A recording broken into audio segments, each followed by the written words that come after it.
Pitching, pitching, and more pitching. The Phillies have seen enough of tough quality pitchers over the last 8 days from their foes in the NL East. The division has its fair share of throwers that take to the mound on a daily basis. And today, another steps up onto the hill.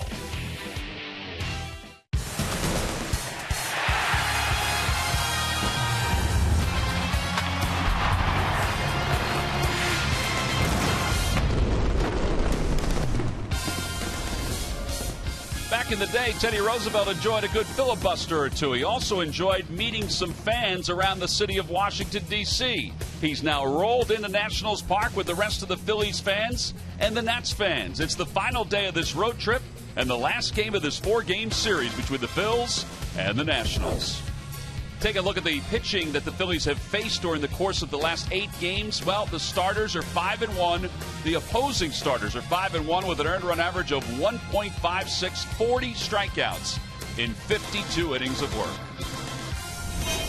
Hi, everybody. I'm Tom McCarthy, joined by Matt Stairs. Boy, the pitching has been unbelievable that the Phillies have faced. We talked about that yesterday, and it really doesn't get any easier today with Steven Strasburg taking the baseball for the Nationals. Well, this is a guy here, still a young man who I don't think has peaked yet. He has tremendous stuff. Whenever he takes the mound, he has potential to throw a no-hitter. He really does. He has that type of stuff. Now, it's just a matter of him trusting himself. You know, he's an unbelievable fastball. His curveball, his changeup. You know, and you see the graphic right here over his last 4 years. The numbers that stick out to me is in 2013. He was 8-9 with a 3 ERA. Look at the batting average, 207. So whenever he takes the mound, you know it could be a very long day. Hopefully he has an off day and he can't throw for strikes. And when he's throwing for strikes, it can be very, very long. You know, and last year, this is the game August 3rd. He's 7 innings, 3 hits, 10 strikeouts. Everything was dominating that day. The fastball was moving really late. He had a great curveball going. For him, the key is to throw first pitch strike so he can throw a lot of changeup and gets the swing and miss. But when he gets in trouble, he's also the type of guy that can overpower guys with a good fastball, good location, a lot of movement, and that devastating changeup. Let's just hope he has a bad day and he keeps those fastballs up. Well, we'll see what the Phillies could do today. Yesterday, they were able to manage some hits and some runs against Jordan Zimmerman. They're hoping that carries over this afternoon to the finale of this 4-game series. It will be David Buchanan. Speaking of first pitch strikes, David needs to do that here this afternoon against Strasburg, each making their 3rd starts of the year. Well, it's been enlightening to watch Odubel Herrera in his first 12 days in the big leagues. He's back at the top of the order for the Phils. Lineups and first pitch when we return. Phillies baseball is brought to you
this 4-game series. It's Kids opening day down here in Washington, D.C. In fact, the kids have been a big part of the festivities before the start of this ball game.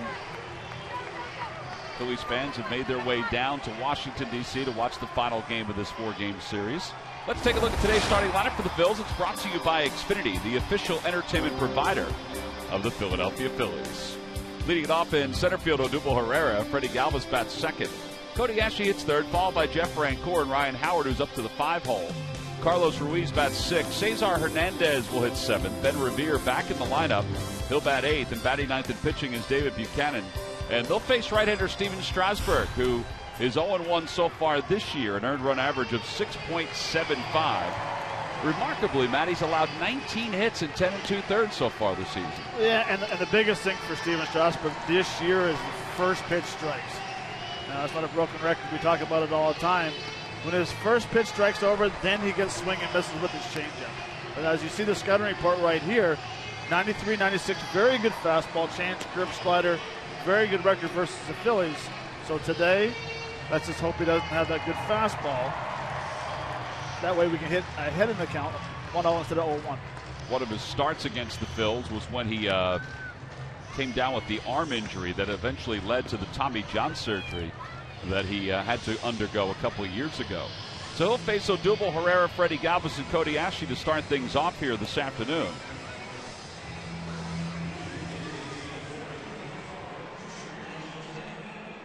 And as he finishes up his warm-up tosses, let's take a look at our Nissan keys to the game. Well, big time today for me is David Buchanan. First pitch strikes. Very important for him to attack the strike zone.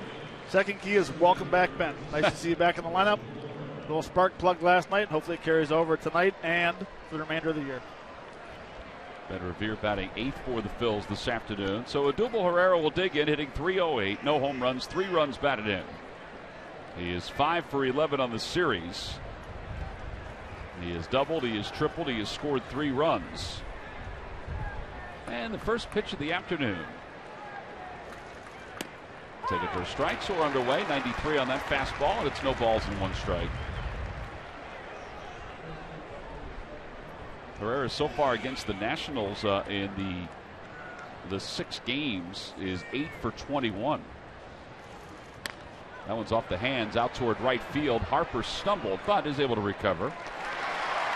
And there's one away. The umpires for today's ball game, Vic Carapaza's behind the plates.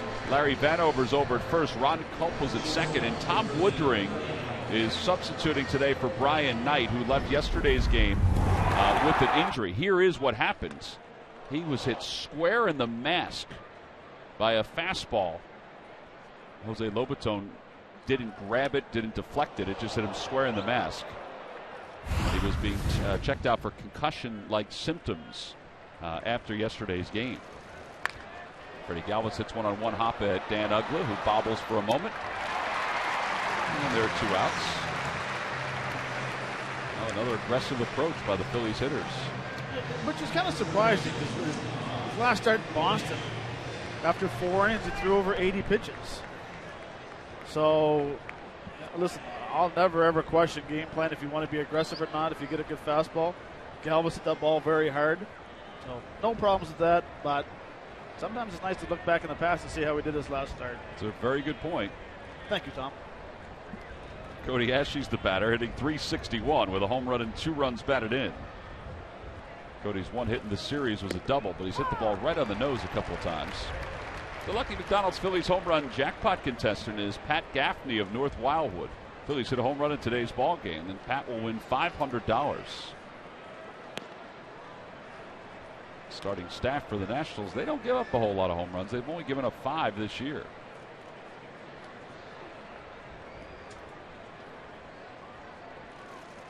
Breaking ball, and it's 1-2 to Ashley. That's a pitch right there. If he could throw for a strike, it could be a long day because it is very good. Yeah, he's got some big-time secondary pitches. I mean, he has that fastball, which can be explosive at times, but his breaking pitch and his changeup, those are 2 really good pitches. They are. He gets a lot of swing and misses at the changeup, especially when he starts at outer half. It darts out of the zone, especially to left-handers. Swing and a miss. There's the changeup and the first strikeout for Steven Strasburg. And the Phillies are set down in order here in the first. It's just an 8-pitch inning for the Nationals right-hander. Nothing across for the Phils. We'll go to the bottom of the first. Phillies nothing, and the Nationals coming up.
See if they can do it today. Let's take a look at Matt Williams' starting lineup. It's brought to you by Xfinity, the official internet provider of the Philadelphia Phillies. Leading it off in center field, Denard Span.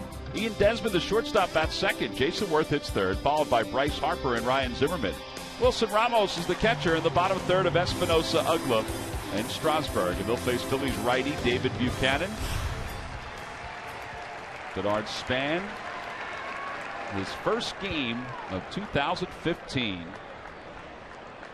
And let's take a look at Buchanan's numbers. 0-2 with an 11.42 ERA.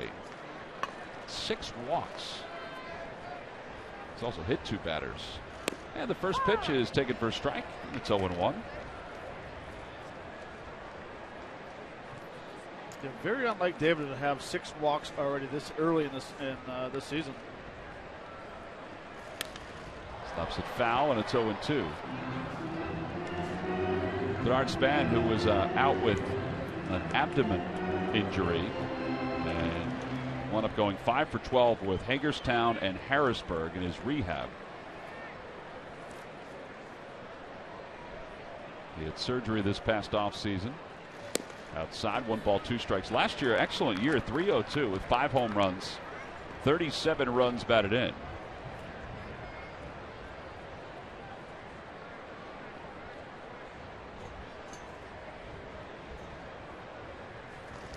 Out front of that pitch, and there's one away. A strikeout for David Buchanan. So one out. Here's the Ian Desmond. Now it'd be interesting. This is a very good chance for David Buchanan. That's a very important pitch that he needs to throw today. Now, with Span, did he play much in spring training? He hit and did those things, but he didn't play in games or anything. So basically, he has 12 at bats. Pretty much. How's your timing? I think his timing's off a little bit. Mine's good. His is off a little bit. Ian Desmond takes a strike on the inside corner. It's 0-1. It's interesting. It's amazing how people want to rush back to the big leagues so quick instead of going down there working on things and finding your swing. There's a line drive toward left center field. It's in for a base hit. Herrera boots it, and it's picked up by Ben Revere. Desmond will get to second base. I think that'll be a single and an error charge to Herrera, his first of the year.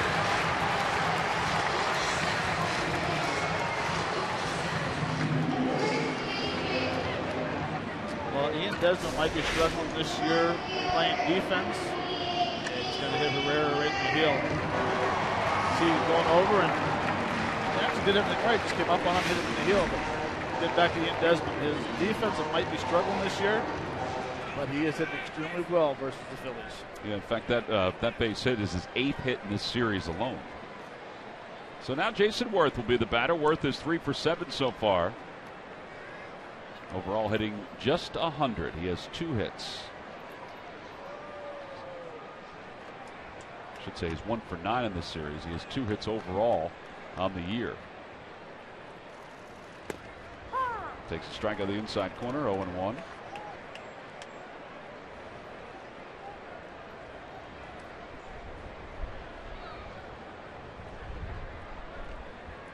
How many times do you think Jason Worth will get fined this year for delay of game? Oh, I would think he's gonna rack up a lot of fines. Inside, 1 ball, 1 strike.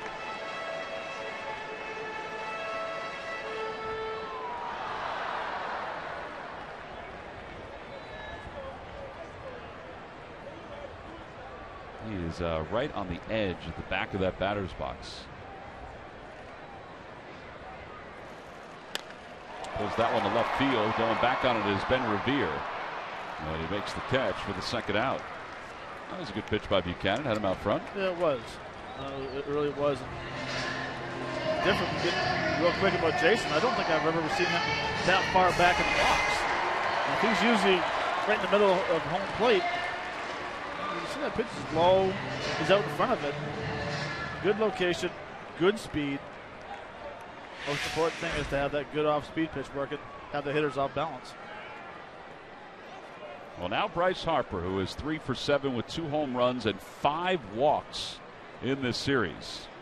Yesterday, he hit a 452-foot home run to center field. We had a couple different reports on the distance. The original report came out that it was 461 feet from home plate, but then they amended it last night. I'm not sure what changed. It is the 3rd longest home run for a National League player this year and the 5th overall. Pickoff play on, and the ball hits Desmond right in the back. Fortunately for the Phillies, though, it rolled over toward Cody Ashe. This is yesterday. He gets a 3-1 fastball down the zone, and he crushes it to center field. I'll disagree with the distance they gave, but it doesn't matter. A homer's a homer. What do you think, deeper than that? Oh, I'd say at least 480, 490. Think about where that ball would have landed. It's not where it hits, it's where it should have landed. It was an incredible shot. 1 ball and 1 strike as he takes a strike. I watched him take BP today, and he hit a ball down the left field line, right down the foul pole, about 10 rows deep. That's Jim Thome stuff. Jim Thome used to do that. Nice changeup. Boy, he's got a pretty good changeup going here this afternoon.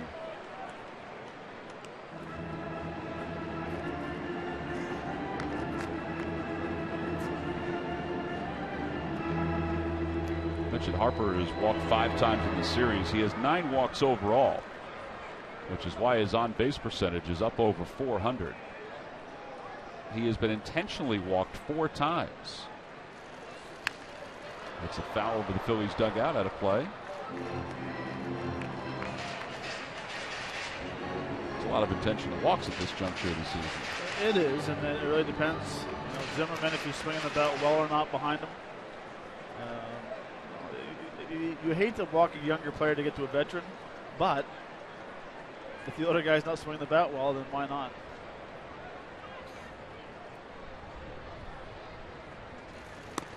I think the other thing, too, is that Zimmerman's more apt to hit into a double play. So if you need to get a couple outs, you put Harper on if first base is open, and then maybe roll a double play with, because Zimmerman hits the ball so hard, and he a lot of times will pull it right at the shortstop.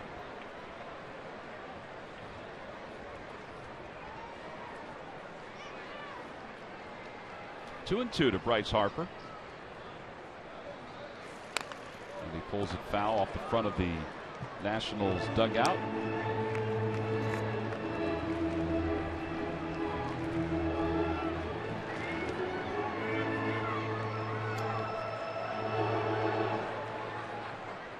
This is a great time to double up with the fastball. He just came with an 88-mile-an-hour cutter inside.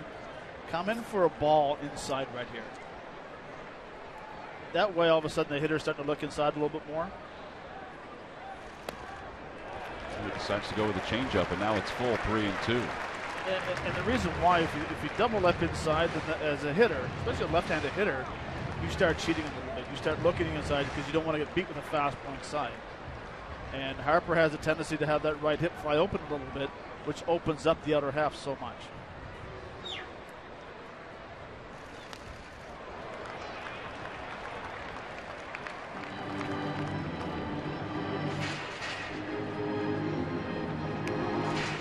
The 9th pitch of this at bat for Bryce Harper.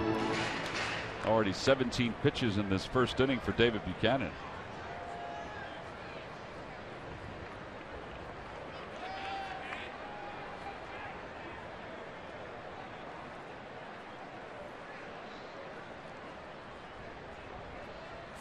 Outside, ball 4, so Harper walks for the 10th time this year. And that'll put runners on first and second for Ryan Zimmerman.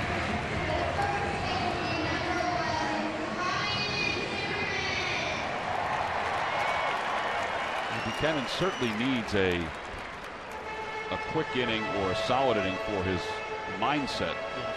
I mean, that's already the 7th walk. As he told us yesterday, he goes, that's the thing that's bothering him so much, because he just doesn't usually walk that many guys. That walk there, I don't mind. It's not a bad walk. You're right. Well, he made some quality pitches. Harper led off some nice changeups.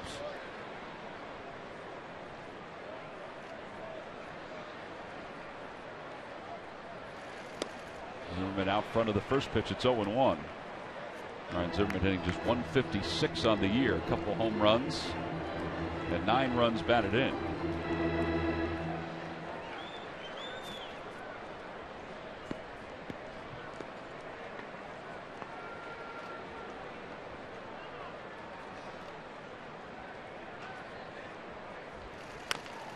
Topper over to third. Ashe charges, has time, throws on the run, and the inning is over. No runs, 1 hit, 1 error. There were 2 men left, so we completed our first inning.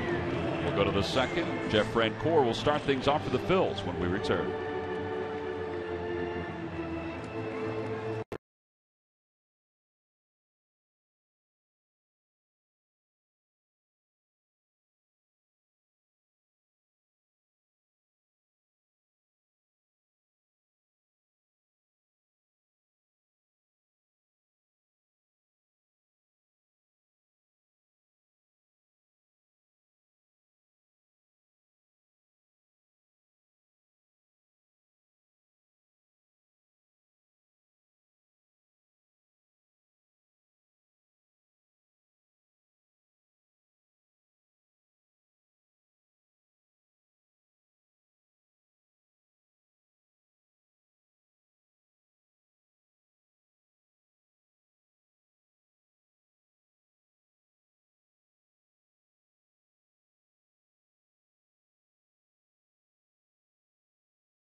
Philadelphia basketball coaches. There's Phil Martelli. It was the Coaches versus Cancer Gala that took place in the city of Philadelphia. And nobody better than David Montgomery. And there's Fran Dunphy embracing him. Those 2 guys, they are longtime friends. And congratulations to David on that honor. David, of course, came back from cancer last year. And it's always awesome to see him walking around the ballpark. But it's great to see him healthy and happy. And we echo all the sentiments that people put out there last night on that great honor. It's always a great event. It's a big fundraiser for the Coaches versus Cancer. And, you know, the coaches in the city of Philadelphia, Phil Martelli, Fran Dunphy, Jay Wright, John Giannini. I mean, the list goes on and on. Steve Donahue, the new coach at Penn.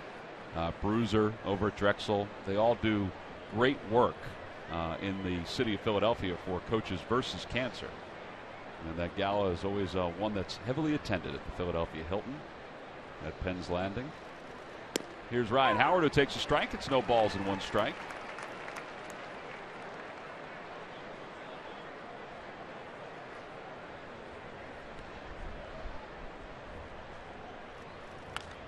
Howard fouls it away, and it's 0-2. Ryan now batting fifth today. He's 3 for 16 on this road trip.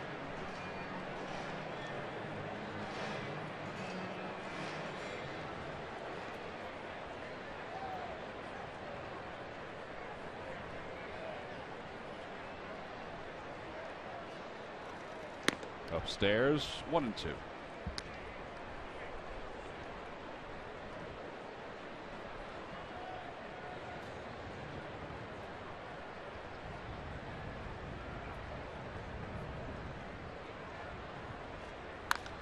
That one's hit in the air to right field. Playable for Bryce Harper, who comes running in. Well, the wind really got a hold of that at the end. 2 outs, 5 up, 5 down for Strasburg. The Phillies will be celebrating the Fanatic's birthday on Sunday, April 26th. Brought to you by Citizens Bank. And all fans 14 and under will receive the Fanatic baseball socks. Tickets can be purchased anytime by going to Phillies.com. They are celebrating Screech's birthday here at Nationals Park. He is the mascot for the Nationals. He's the one with the birthday cake on his head. Carlos Ruiz takes strike one. It's 0-1. Every team needs a mascot, but only one team has the best mascot. It's the Phillies. Absolutely.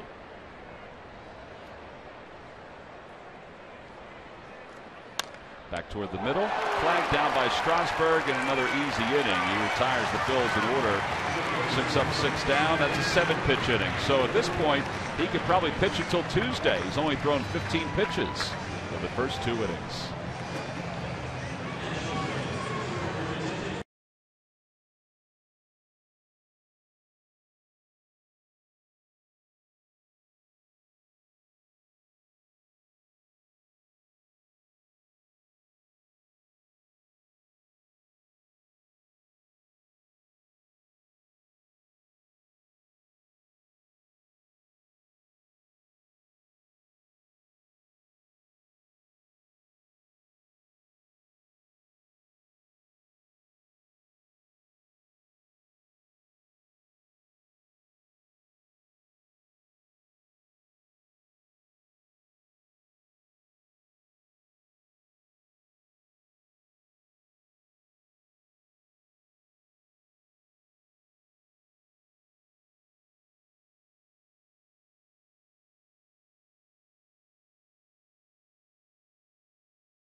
Virtua Joint Replacement Institute, weekday mornings from 6 until 8 over on the Comcast Network. Screech has got a bunch of his friends in town for his birthday celebration. Capital mascot is able to be here today. His name is Slapshot because the Caps are up in New York facing the Islanders.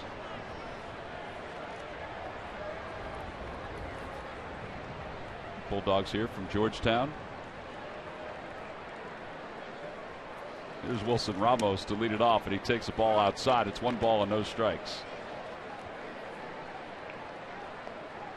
Ramos did not play yesterday. Overall hitting .243, a home run, 8 RBIs. And it's 2-0.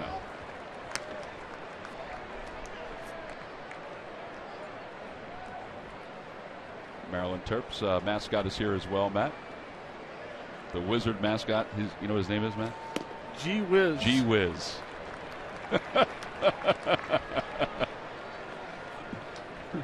He's a goofy looking fellow, isn't he? 3 balls and no strikes to Ramos. And he gets the green light, rolls it under the glove of Galvis into center field, a base hit. So he's aboard to lead off the second. Denny Espinosa's coming up, and for more on David Buchanan, let's go to Greg Murphy. Murphy. All right, thank you very much, Tom. Yeah, leadoff base hit here in the second. You guys talked about what David Buchanan said he needed to do first and foremost, and that is throw first pitch strikes. In the first inning, faced 5 batters 4 times that he threw a first pitch strike.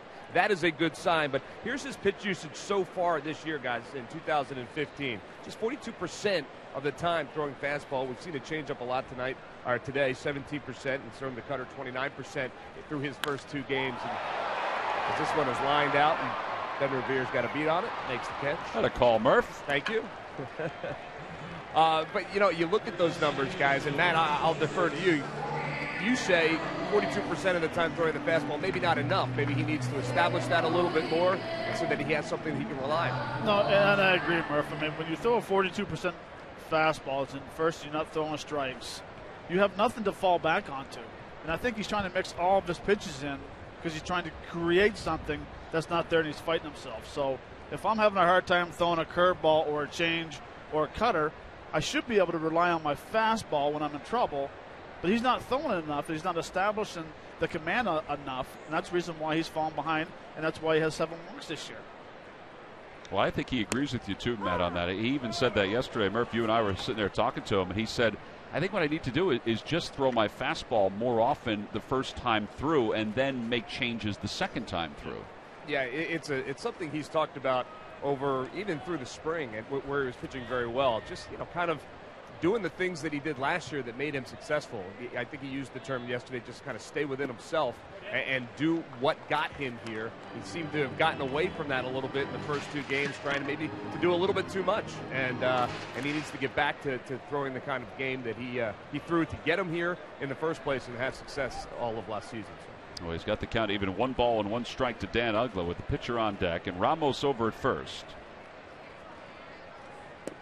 Outside, 2-1. That didn't miss by much. It was a little low. And that's the key word right there, Tom, is he's low in the zone, which is nice. We've seen his first 2 starts up in the zone. He's throwing more fastballs today. He's down in the zone with his fastball. And the biggest thing is he's starting to trust his fastball. And I liked his comments yesterday that we heard in the dugout. That one is ripped foul. 2 balls, 2 strikes to Uggla. Hitting 107 on the year. 3 hits so far.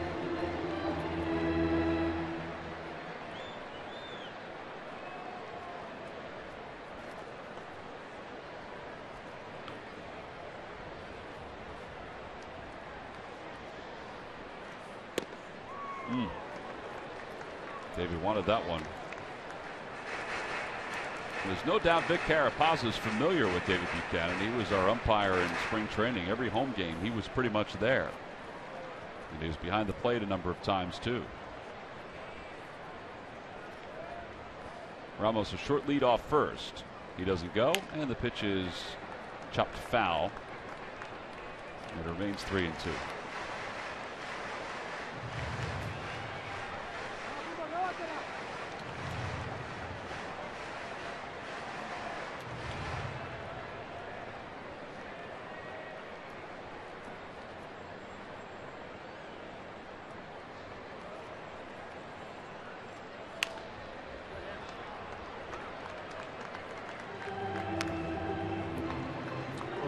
Has seen every pitch that Buchanan has thrown. Yes, he has. He's thrown a sinker that he broke a seat, foul ball, big curveball, a changeup. How about a backdoor sinker right here?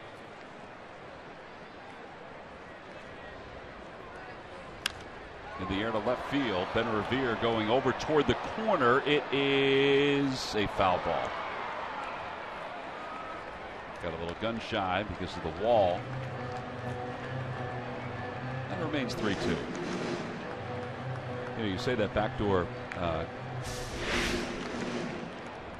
You just hesitate just a little bit right there when you get in the corner. And that's not having really playing a whole lot of experience in left field. Learning how the ball is going to push when a right-hander hits a ball like that.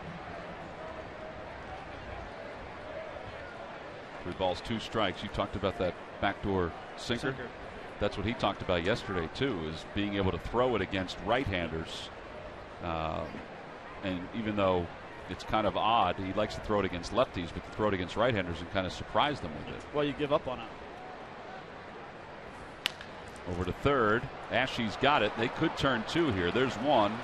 Uggla's moving too well off the line. So they get the lead runner at second, 5-4 on the putout. And a fielder's choice. Steven Strasburg's coming up. I have to amend that with Dan Uggla hitting. That's the second time I've done that where I said that they could get 2. But he moves pretty good up the line. He does. Especially with that one. That was an 88-mile-an-hour BP fastball, and it was almost like a running start. Strasburg's a decent hitter for a pitcher. Takes a strike. It's 0-1. 0 for 2 so far this year, but he's a 147 lifetime hitter with a home run and 13 runs batted in.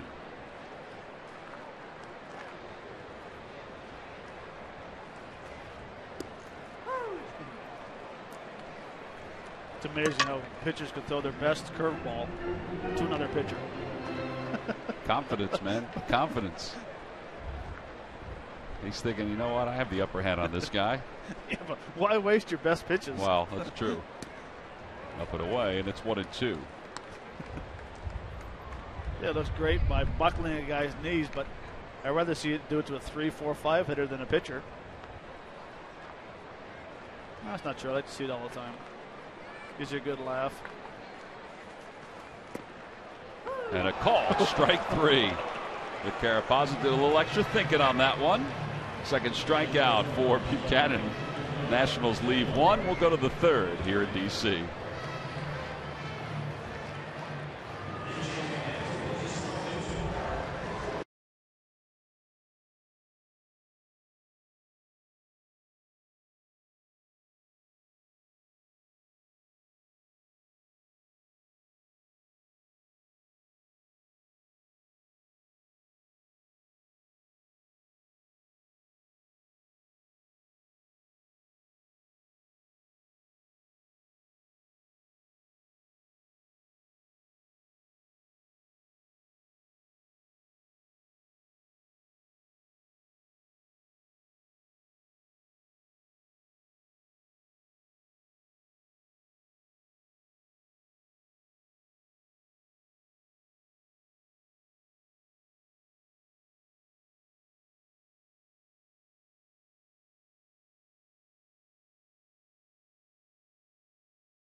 Phillies.com. Go to the fans section for all the information. Please submit your answer on the subject line.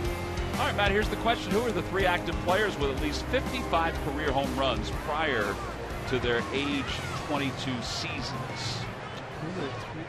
Active players with 55 career home runs or more prior to their age 22 seasons. The answer will be revealed in just a little bit. One of them should be very easy for you.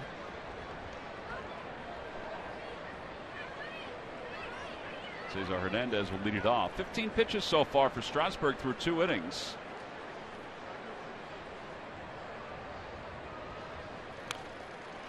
First pitch swinging, he fouls it back. It's 0-1.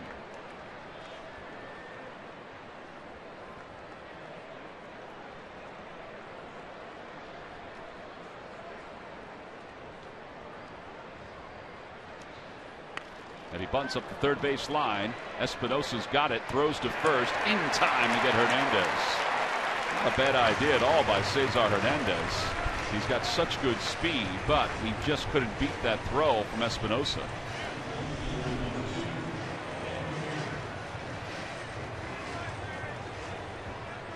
Brad Sandberg is up on the top step. He's going to see that this was not really that close. Now you see Espinosa comes in and makes a very strong throw to first base.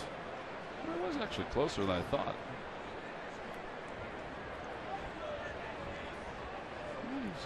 We got him by a half step. Well, and I think if you would hit the front of the bag, yeah, it would have been a lot closer. Like a lot closer.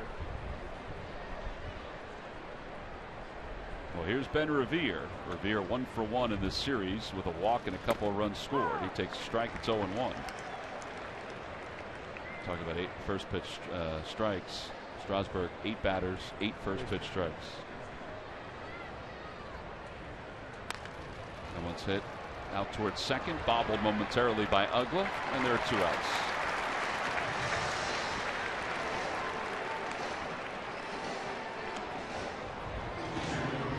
Well, it's time now to take a look at our T-Mobile game changer.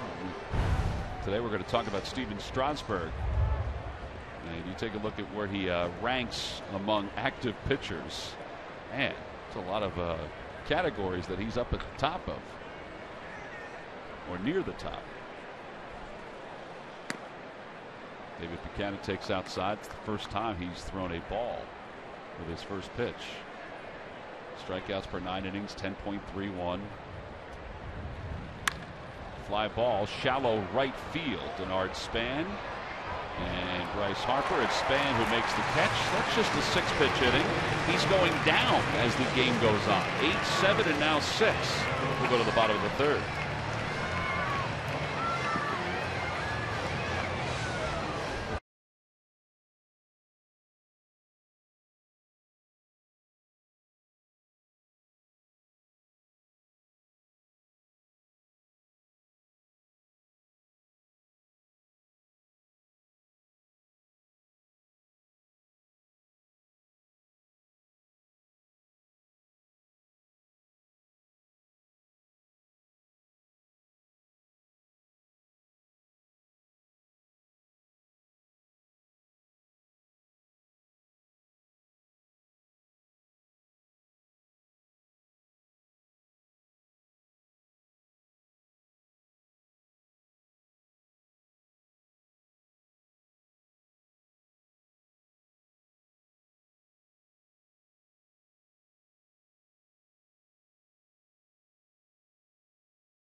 Our iced coffee is just $1. McDonald's, I'm loving it.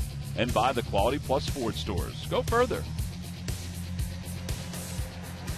On Screech's birthday, a little tug of war. Birthday games, Matt. And the other mascots, they had no chance against Little Screech. David Buchanan so far has allowed a couple base runners.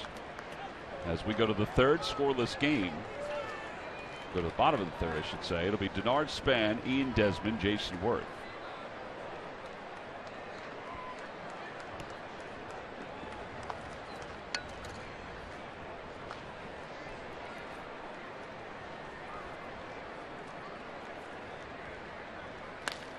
Fly ball center field. Herrera on the run.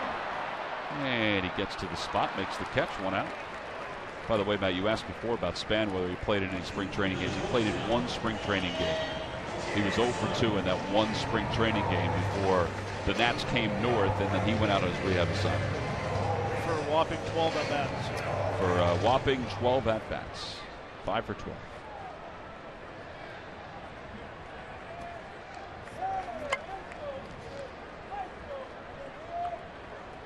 Ian Desmond singled his last time up, went to second on an error. First pitch is over. It's 0-1.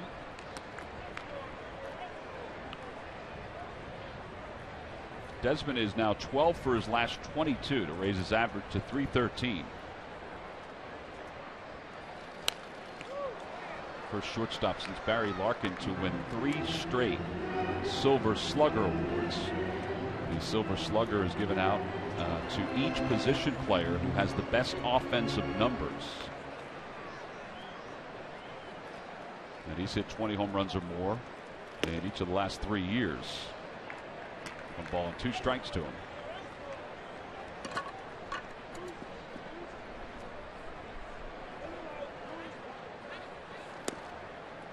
It's 2-2. Pretty good pitch right there.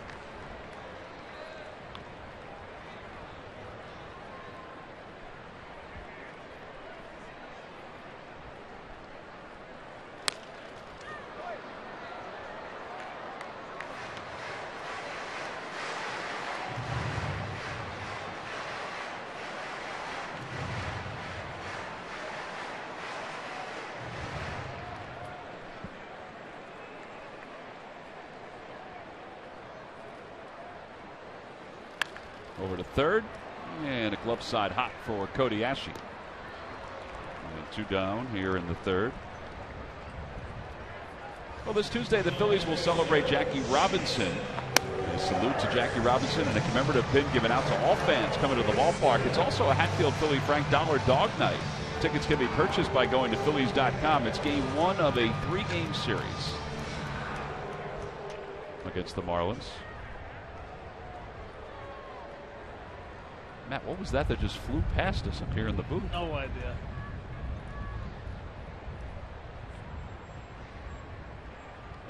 Jason Worth flying out his first time up. In there for a strike at a breaking ball. Jason did not agree with that. Shocker. No balls, 1 strike now to Worth.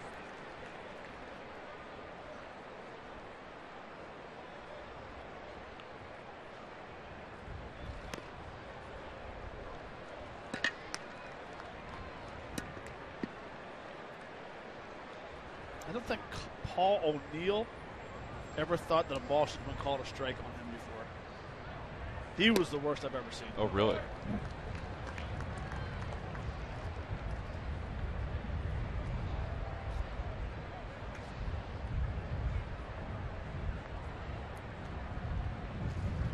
Outside, 3 balls, 1 strike now to Worth.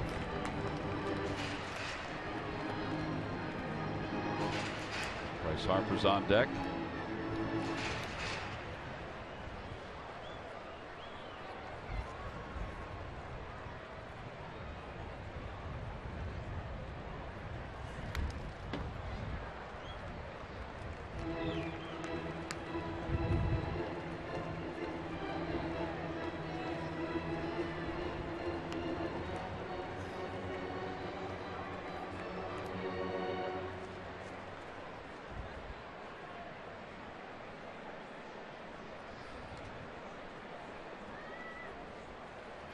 Outside, ball 4. And that is the second walk issued by Buchanan.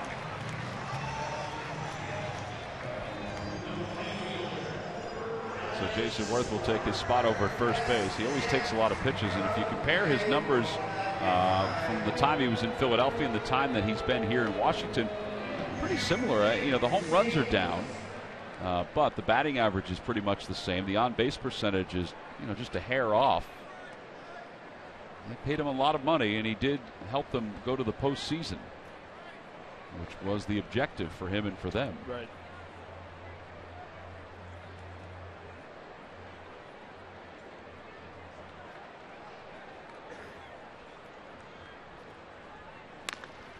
Harper hits it foul past Ryan Howard, and it's 0-1. Well, the slugging percentage is going to be down. The home runs are going to be down due to the ballpark you're playing in.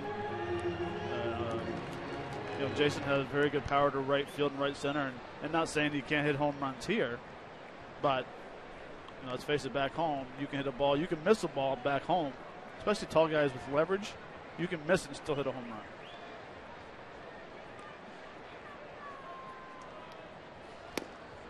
such a big piece to the puzzle the Phillies had for those 5 years. I mean, just incredible what he brought to the team during his time in Philadelphia.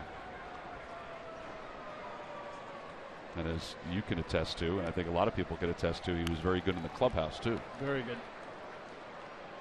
From a player's standpoint. Not towards the media? I thought Jason was okay too. He was always very good to us. I think he was always okay with the media. Played with the Phils 07, 08, 09, 2010. 0-2 pitch to Harper. Outside and low, 1-2.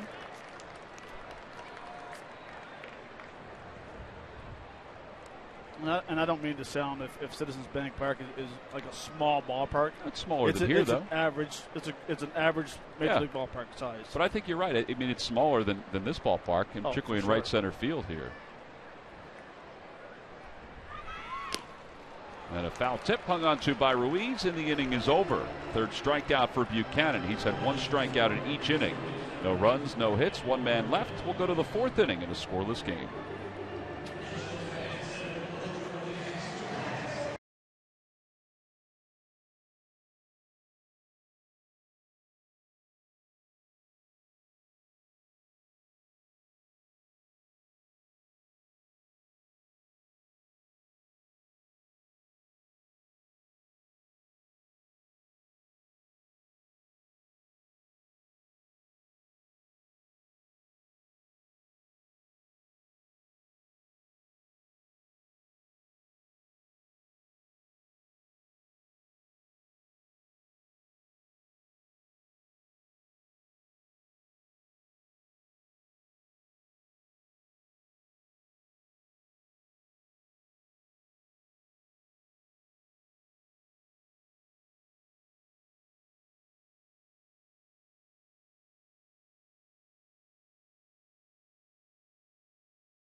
At 70 pages per minute.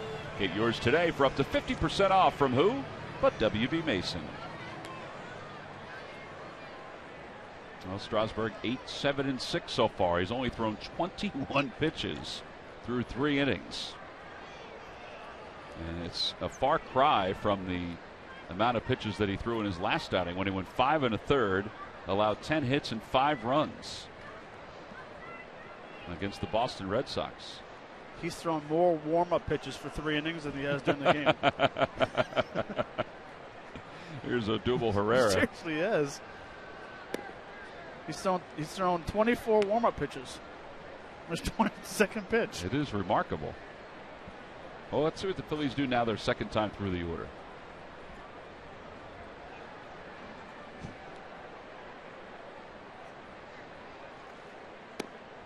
At the knees, 1 ball, 1 strike with that fastball. Well, it'll be interesting to see if Strasburg changes his style, how he's going to pitch. He did start Herrera off with a breaking pitch. Yes.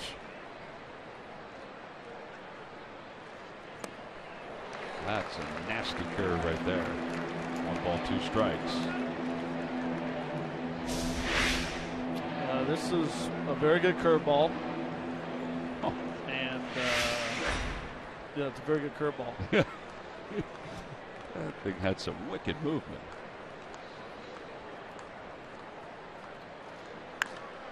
Herrera fouls it away.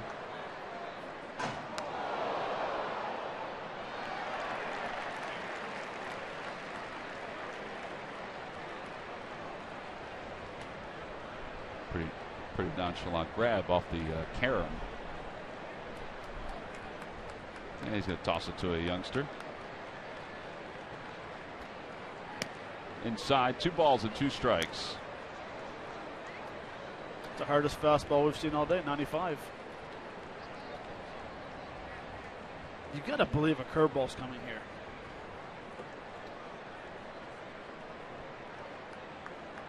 Changeup. Got him. Out front of that changeup. Just the second strikeout for Strasburg. And 1 away here in the 4th. Well, some other numbers on Strasburg. Silver Slugger Award in 2012. I told you he was a pretty good hitter. All-Star in 12 as well.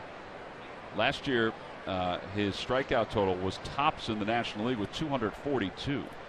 And his strikeouts per 9 innings, top 4 in the National League in each of the last 2 seasons. Galvis takes outside. It's 3 straight hitters that he has fallen behind. Getting tired. Inside and low, 2-0. Now they're stretching his pitch count a little bit. Yeah, he's already at 8 this inning.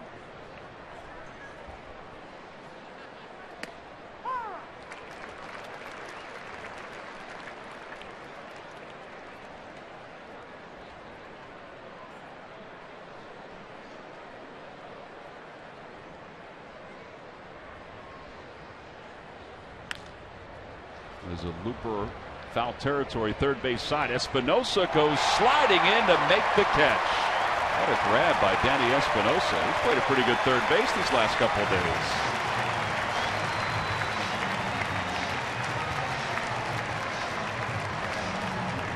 Two outs. No, it's a very nice play. Espinosa gets a tremendous jump.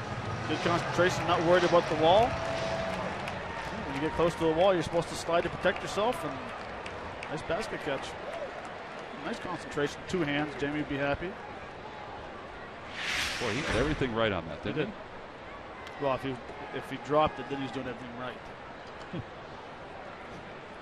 Here's Cody Ashe, who struck out his first time up.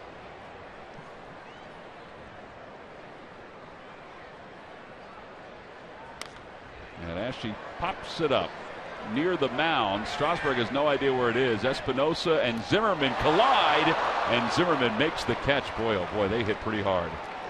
Zimmerman is a big boy, and I think Espinosa's okay. He's got a smile on his face. The inning is over. No runs, no hits, nobody left. The Phils do not have a hit yet through 4 innings against Steven Strasburg. The Nationals, a little erratic defensively, but they get the job done.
Dealer.com. By Xfinity, the official entertainment provider of the Philadelphia Phillies. And by Nissan. Choose Nissan today for great offers on our most exciting lineup ever. Shop Nissan.com. Bottom of the fourth inning, no score. Phillies do not have a hit just yet. The Nationals have 2. Ryan Zimmerman will lead it off, and he takes a strike. It's 0-1 from David Buchanan. Well, so far so good for Buchanan. Much better than his first 2 outings.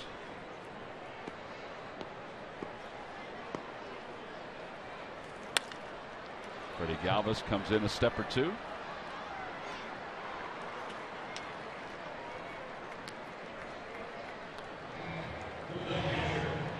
Well, the President's race turned into a relay race in honor of Screech's birthday. They included Screech into this race, so he was able to edge out Abe Lincoln. Boy, Lincoln was a big challenge. And then Screech lost his cake. Gee Whiz was there to pick it up for him, dude. Gee whiz. Ramos takes a breaking ball. It's 0-1. Ramos singled his first time up.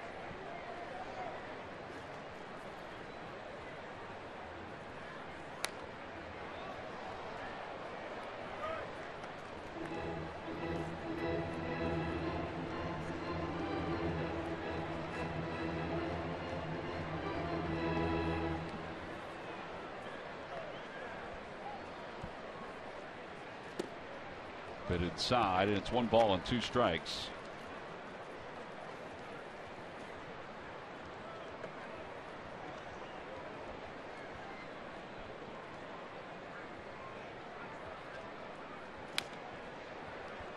It's kind of interesting talking to David Buchanan yesterday about his bullpen session, and all the work that he put in. He did say that he didn't change a whole lot because he was so good in spring training. Said a lot of it he didn't feel like it was a mechanical issue. And a called strike 3. It was just that he didn't have command of that pitch right there, or any of his pitches down in the strike zone or on the inside and outside part of the plate. So would you think that would be mechanical? Well, that's what I thought. Overthrowing? Yeah, that's what I thought. I mean, this is the perfect pitch right here. Juge wants the fastball inside. Dots the corner, but really, if you're overthrowing or if you're messing up in a way, something's wrong mechanically.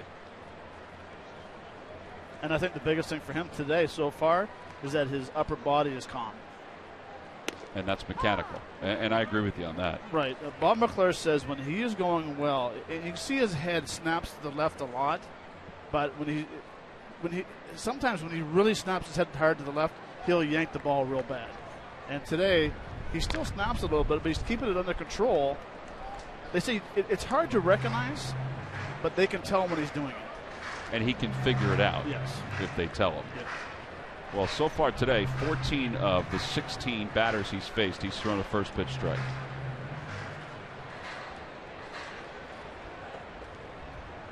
He's ahead, no balls and 2 strikes to Espinosa. He flied to left his first time up.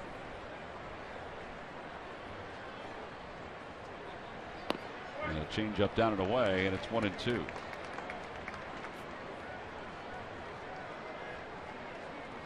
I mean, that's a great changeup right there. And it's in a nasty spot, low and away. And you look at a hitter like, how did you take that? A lot of times hitters get so fooled they can't swing. Another one to left field. Revere had him played well and makes the one-handed catch, and it's a 1-2-3 inning for David Buchanan. His first of the day. He throws just 11 pitches to get through the bottom of the 4th inning. On to the top of the 5th when we return.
answer. All right, Matt, who are the 3 active players with at least 55 career home runs prior to their age 22 seasons? As Jeff Francoeur takes strike 1, it's 0-1. I would say Harper. Harper is correct. Trout and A-Rod. A-Rod is correct. Trout is incorrect. Trout missed it by 1 home run. Of course he did. 54. Stanton. Giancarlo Stanton. Log back on thephillies.com to find out if you're the winner of a Phillies prize back.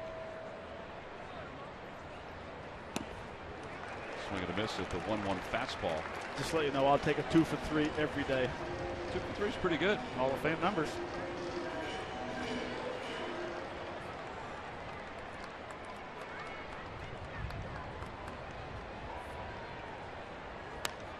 Shocked that Trout wasn't on that list, considering he just hit his 100th home run and he's 23. The other guy you would think would have been on there too is Miguel Cabrera or even Ken Griffey Jr. Oh no, he's not active anymore. Never mind. He's still playing. Never mind. 1-2 pitch. Let's move on. Another strikeout. Third for Strasburg. And Ryan Howard is coming up. Time now for our Geico quote of the day, and it comes from Ian Desmond. Seems like we're reading a lot about Ian Desmond. Brutal, but I've been here before. I'm going to work my way out of it. I guess if this is the biggest problem in life then I guess I'm doing all right. At the end of the year, it's going to be good looking back at this and knowing I made my way through it. And he's talking about all the errors that he's made. He's made 8 errors here in the month of April, and we've watched Murph these last few days. He's working on it. There's no question about that. He is, Tom, and, you know, it has become a story, obviously, here in Washington. Ian Desmond really struggling in the field, as you mentioned, those 8 errors. And he's had some other errors as well, as Ryan Howard sends that one in the left field corner and foul ball. Good call again, Murph. Thank you. I can't even see down in that left field corner. I was just guessing at that point. All right, we're going to take a look at where this landed first. Go ahead, Murph. Tom. Yeah, because I couldn't see it either. You I'm going couldn't to see that. Yeah. Oh, boy, that was really close. That was probably about 2 or 3 inches. Murph, it was about 2 or 3 inches for being a fair ball. I just saw that on the replay. Thanks for showing it. Yep. All right, let's talk a little bit more about Ian Desmond, though, because as you said, Tommy, he has been working on it every single game before the game that we've been here before. He has been out there taking extra ground balls. His manager has said that no one is putting in more work than Ian Desmond right now, and I thought it was interesting. You know, he's been in this place before. He had 8 errors before May 1st last season as well, and he's kind of drawing on that experience and saying he hopes that he'll be able to get his act together and go on. But you know, the guys in our dugout even can empathize with Ian Desmond. I was sitting, I won't tell you who it was, but I was sitting and we watched him make that, what I thought was going to be his 9th error yesterday. It turned out to be a fielder's choice. And I said to the player, I said, that's 9 errors. Ryan Howard goes down swinging, and he says, Nationals have 9 errors? And I said, no, Ian Desmond has 9 errors. And he's like, what? So even those guys understand just how tough it can be sometimes for these guys. Yeah, in fact, Ryan Sandberg was talking to Scott Fransky today about it, and you know, Ryan Sandberg said, you know, if it were me, I would probably tell him to get a smaller glove. And they've even made those kind of adjustments. In fact, I think he's adjusted his glove today and has a different one than the one he's worn the last couple of days here in D.C. Carlos Ruiz swings at the first pitch, fouls it back. The Phils still hitless. 2 outs here in the 5th inning. Does look like a little smaller glove, Matt. He was wearing a black glove yesterday. Yep.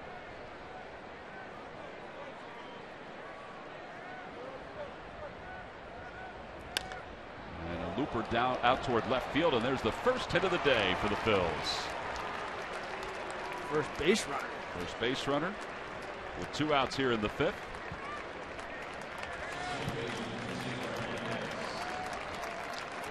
Smattering of applause from the Nationals fans. Well, I mean, the pitch is down the zone. It's a changeup, comes back in towards Chooch, gets it off the end of the bat, and gets a base knock. So now Cesar Hernandez will be the batter. He tried to bunt his way on his first time up. He was retired by Espinosa. Outside, 1 ball, no strikes.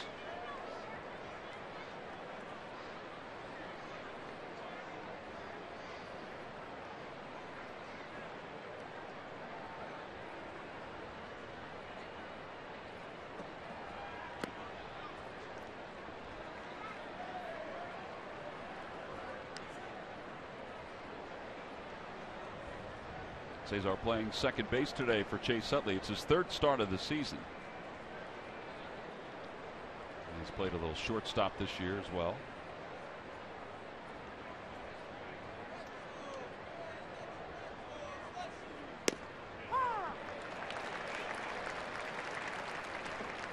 Toyota Major League Scoreboard.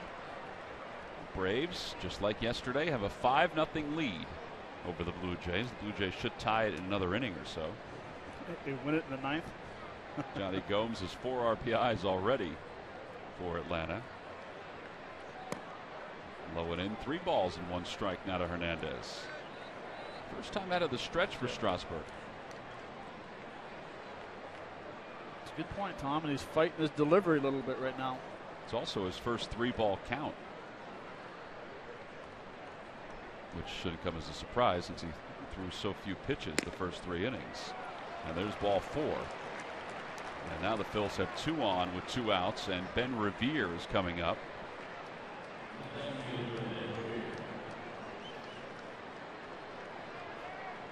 And a trip out to the mound by Wilson Ramos.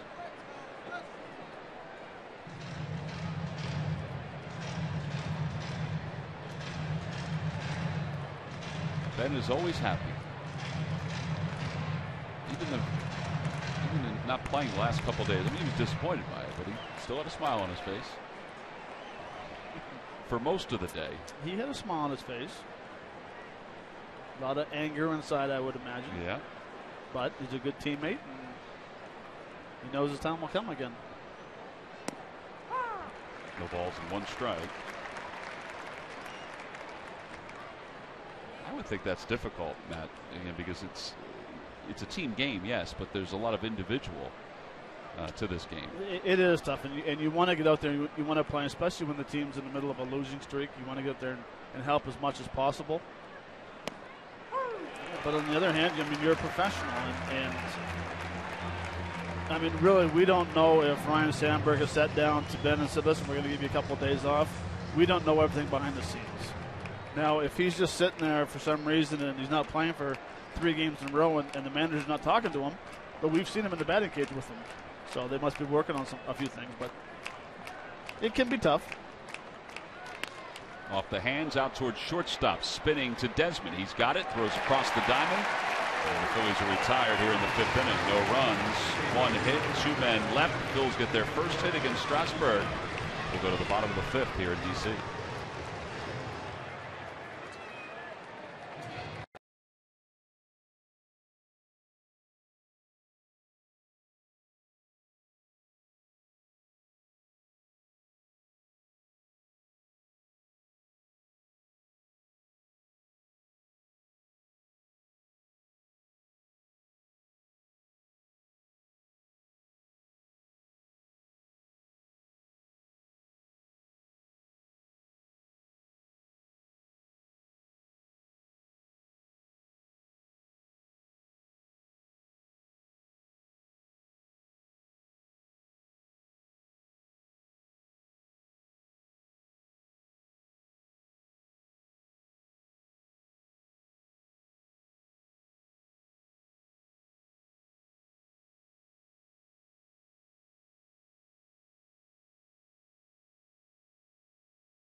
Action program recognizes nonprofit organizations that are making a difference in our communities.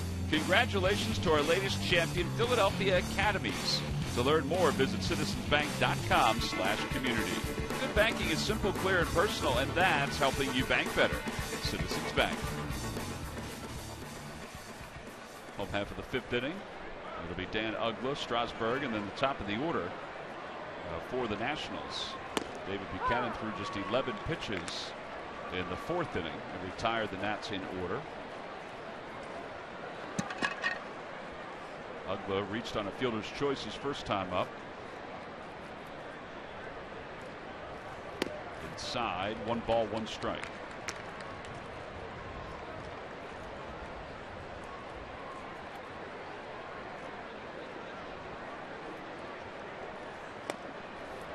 Healthy cut. And it's 1-2.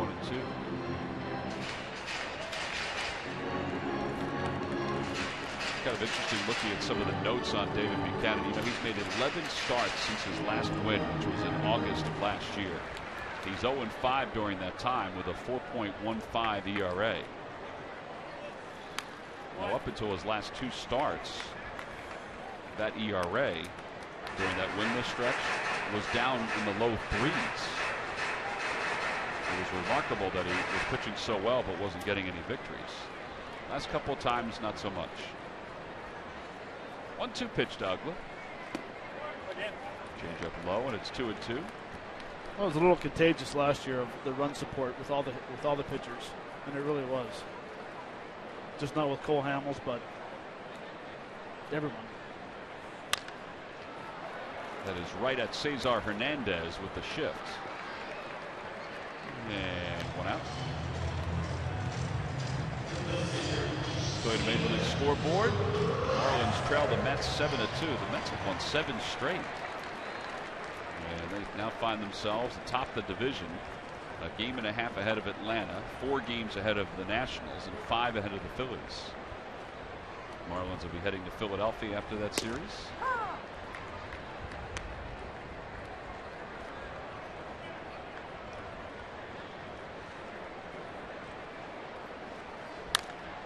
Over to second. And this time Hernandez on the right side of the diamond makes the play. 2 outs.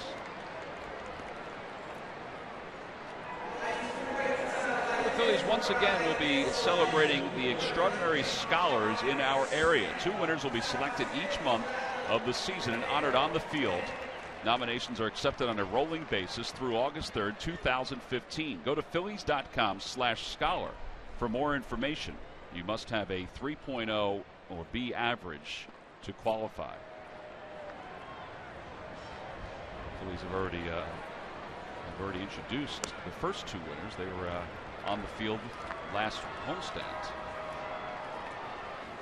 Bernard Span takes outside, 1 ball, no strikes.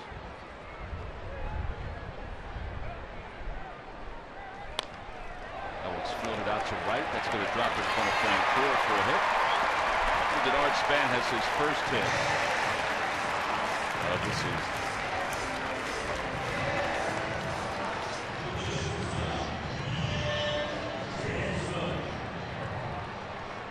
That was actually a very good changeup. I mean, this is a down in the zone. You can see the rotation, the spin on it. Look how low this ball is. He just catches out in front. Gets it off the very end, and that's what you call right there staying through a ball. As long as you can keep that bat through the zone, you have good chances. Went down to 1 knee by the time it was all said and done. You know, Murph was talking about Desmond before and his errors, and we showed you that quote. One other part of the quote that was in the paper today that was attributed to Desmond was about the reception he received from the fans. And there was some boos when he came up after he made the error yesterday, but there were actually a lot of cheers. Right. And he said it was overwhelming. He said he wasn't sure what to expect when he was going to the plate. He figured that he would get booed. He said, I would have booed me. Way outside, 1 ball, 1 strike.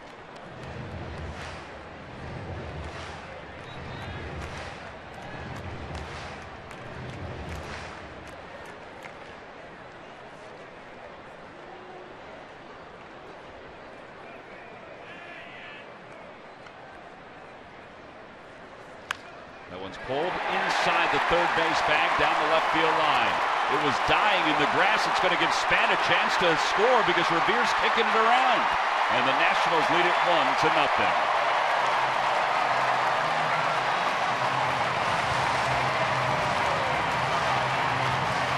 Well, they would have to score that a double and an RBI. Desmond was going to go to second, and they were going to send Span. Revere just had an awful lot of trouble near that wall. Yeah, it would have been interesting to see if he would have picked this up clearly, clean, but it's inside. Let's see if it was caught underneath the rolling. He just kicked it. Yeah, he booted it a couple of times. It kind of looked like it shot back in a little bit. But like you said, Span was going to score from first base, or attempt to score from first base the whole way through. Well, Desmond now with 9 hits and 16 at-bats during this series. He might be booting balls all over the place at shortstop, but he's certainly making up for it at the plate. Jason Worth 0 for 1, walked his last time.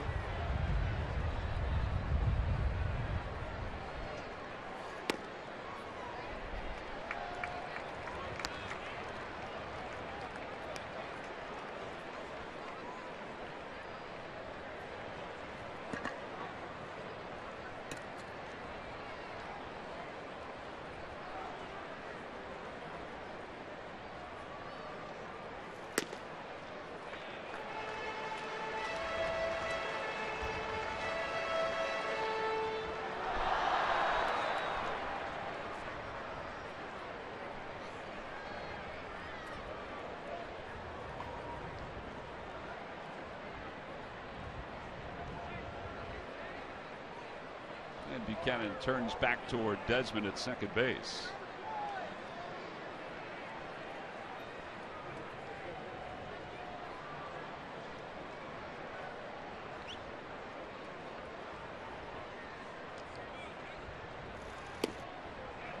Ball 3.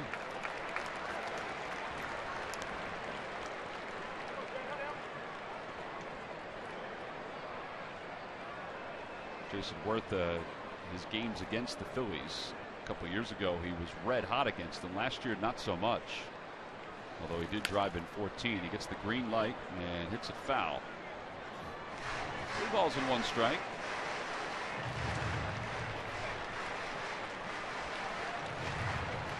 You're laughing at his walk around home plate and the swing. And well, he gets a 3-0 green light. And he gets an 81-mile-an-hour changeup. Just everything he does, the way he walks around, and Shaggy walks around. I'm so blue. Back toward the middle, a base hit. Desmond around third. He's going to score. Herrera's throw is over the head of Howard and enables Worth to go to second base. It's 2-0 Nationals.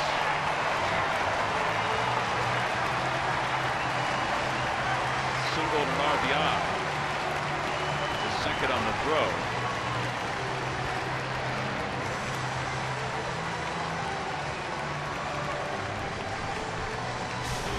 Well, this is just a situation right here. 3-1 fastball. Jason hits it up the middle. Herrera should realize no chance of throwing anyone at a home plate on that ball, especially where the ball's hit. A little bit to his right. Jason Worth watching the whole way, reading the throw to home. But that's where it's so important to have your corner outfielders yelling to you, second base, and this reminding him because he is playing a new position. Bob McClure walking out to the mound to talk to Buchanan. And he's going to try to minimize the damage here. 2 runs have scored with 2 outs. He got the first 2 batters, Ugla and Strasburg, without any problem at all. And then the single by Span, the little bloop single to right. The double by Desmond and an RBI, and the single by Worth.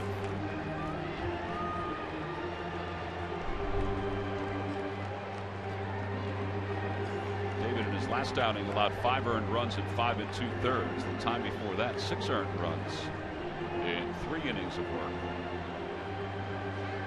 He's allowed 2 earned runs here. MLB.TV Premium, the #1 live streaming sports service, is celebrating 13 years. Watch every out-of-market game live or on demand in true HD on over 400 mobile and connected devices.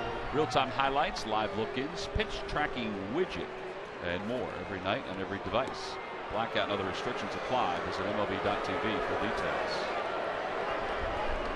They will walk Harper intentionally. It is the 5th time this year he has been walked intentionally.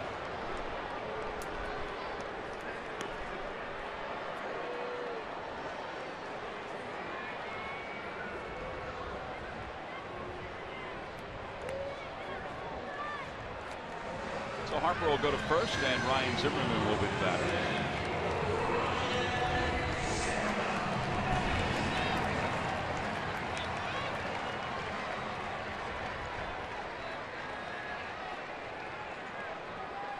Zimmerman so far 0 for 2. He's grounded to third. He's grounded to short. You keep walking Harper intentionally. This guy is eventually going to hurt you.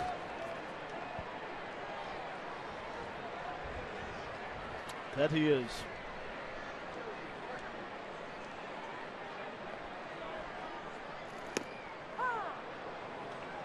Floats a curveball in there for a strike. It's 0-1.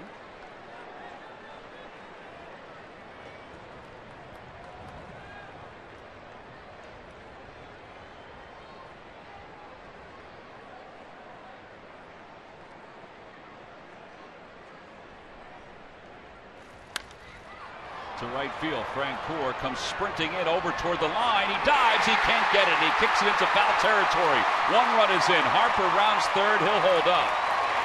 It'll be an RBI double for Zimmerman. It's a 3-0 Nationals lead.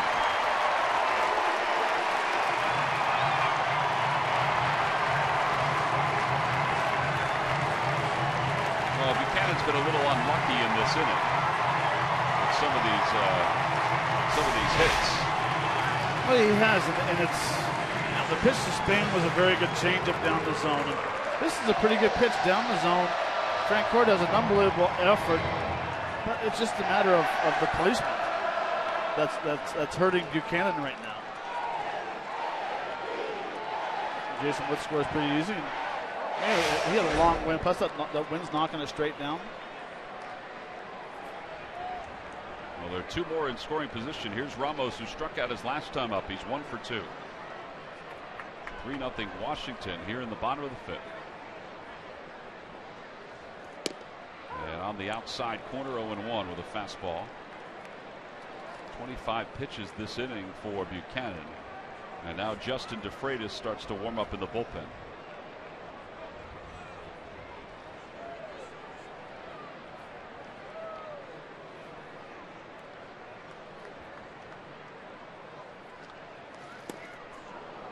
No balls and 2 strikes.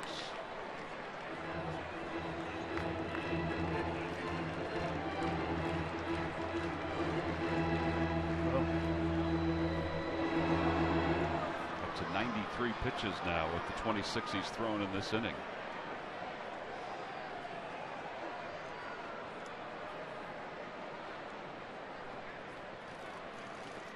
We had a breaking ball. Skips in front of the plate.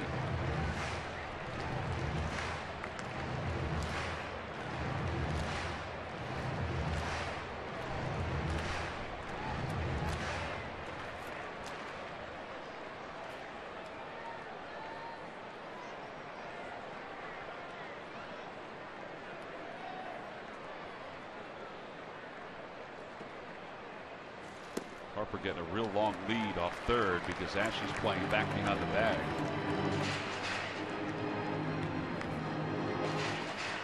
See how far Cody is away from Bryce Harper.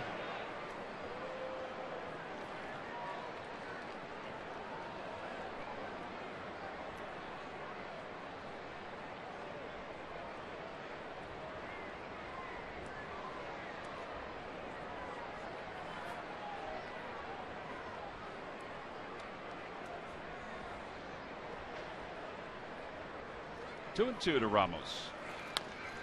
And it's a foul over the Nationals dugout. Stays alive. Sometimes this game can be remarkable, though. The first 2 batters retired easily on ground balls. One to the left side to Cesar Hernandez. The other one to the right side to Cesar Hernandez. Buchanan at that point had retired 6 straight and had not allowed a hit since the 2nd inning. But then 3 straight hits, an intentional walk, and then a double. And it's 3-0 Washington.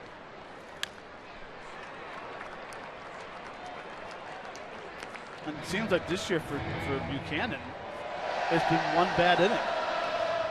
Against the Red Sox, I believe it was the 3rd inning when he gave up 5 runs. Against the New York Mets, I think it was the 2nd inning he gave up 3. Yeah, now all of a sudden, now you have in the 5th inning, he's given up 3 more.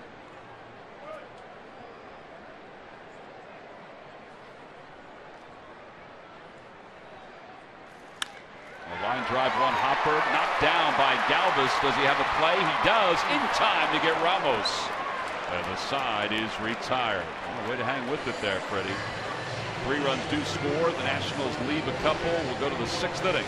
The Nats up 3-0.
Are firing on all cylinders to start the 2015 season. Out of the bullpen and into the crucial late innings, the relief corps has stepped in and stepped up in consistent fashion. A strong point last season has once again become a controlling factor on a nightly basis. With a few new faces and Papelbon ready to close the door, the back end of each game has belonged to the Phillies. And it's brought to you by Independence Blue Cross. Live fearless. Well, Ryan Sandberg is going to have to go to that bullpen as we go to the 6th inning. He's going to send Andres Blanco up to pinch hit for David Buchanan against Steven Strasburg, who's allowed 1 hit. So Buchanan's day is done after 5 innings, 6 hits, 3 runs. He was better today than he was in his previous 2 outings. Blanco hitting .333. He takes strike 1. It's 0-1.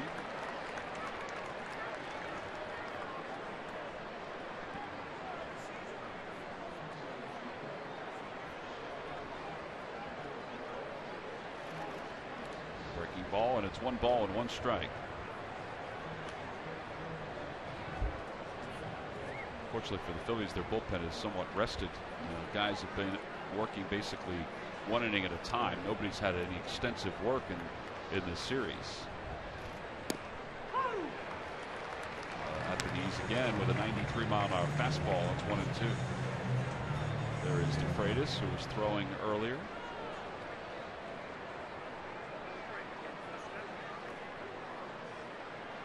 One-two pitch on the outside corner. But that's a pitcher's pitch right there. It looked like it was off the edge from our vantage point. We're way upstairs, but we can see down over the plate pretty good. However, it's the 5th strikeout for Strasburg. Well, and this is the pitch. You can see the change-up grip right there, and it starts out at third and just darts off. I mean, that ball's off the plate. I mean, it is. I mean, where it ends up, it's off the plate, but it's such a late movement that umpires see it where it's crossing, and that's what they call it.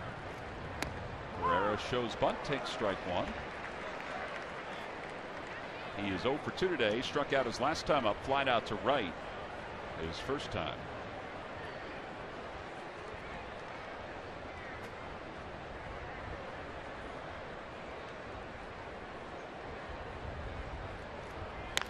Ground ball, second base. Dan Uggla is up with it, and there are 2 outs. It's interesting, Matt. We were talking about this before. Strasburg has won 43 games during his career. You would have thought at this point he would have a better win-loss record. Right. I mean, he's had some pretty good run support throughout his career. And you made a good point with it as well, Tom, about maybe he doesn't usually pitch deep into games. Maybe the bullpen has blown some saves for him, but you would think you'd have more wins to this point of his career than he would now. would think that does have something to do with it. That, you know, for his first couple of seasons, his first year, and then even when he came back from Tommy John surgery, you know, they did have him on a leash. Right. You know, he's not a guy that pitches 8 innings game after game after game after game.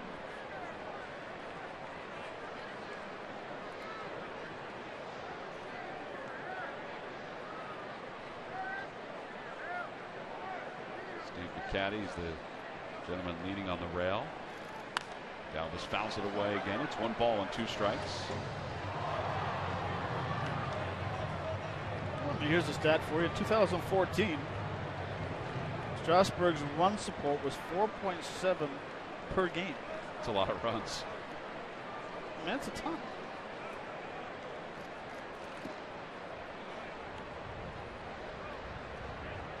Since I'm throwing stats out, just 2012 to 2014, 4.2.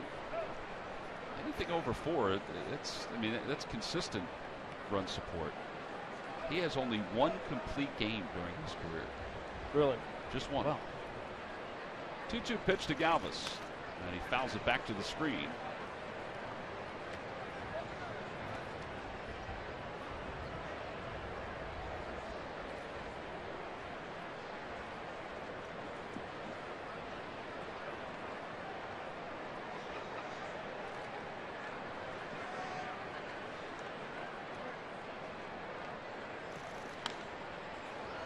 I always like talking to Roy Halladay about his pitching, and that Doc always wanted to be a strikeout guy early in his career.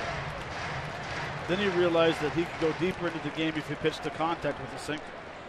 Well, I mean, Strasburg had 242 strikeouts last year, which led the league. 50 more strikeouts than the previous year. So I think that's why you saw Doc finish so many games, because he pitched to contact with that great sinker and jamming people early in counts and not throwing 9, 10, 12 pitches every inning.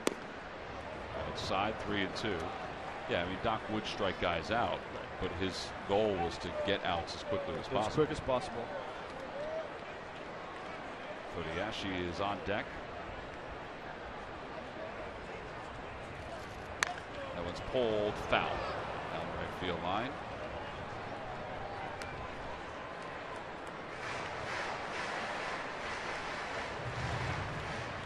Pretty good at bat going here by Freddie Galvis.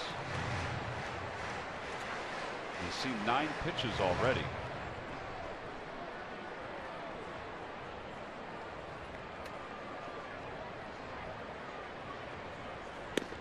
Outside, ball 4. Second walk issued by Strasburg, and now Kobayashi will bat. See, that's the pitch right there that would drive me crazy as a pitching coach or a manager. He's going for the strikeout instead of throwing a good sinker and letting him put it in play. Instead, you go for the strikeout. Now you got a guy on first base and Kobayashi who can hit a home run or drive the ball in the gap. That's where I'd lose my hair. Oh, wait. Low ball 1 ball, no strikes. It's a good point, though. You know, because a lot of guys, that when they have his stuff, that's what they're thinking. All right, I'm going to strike this guy out. I'm going to strike this guy out.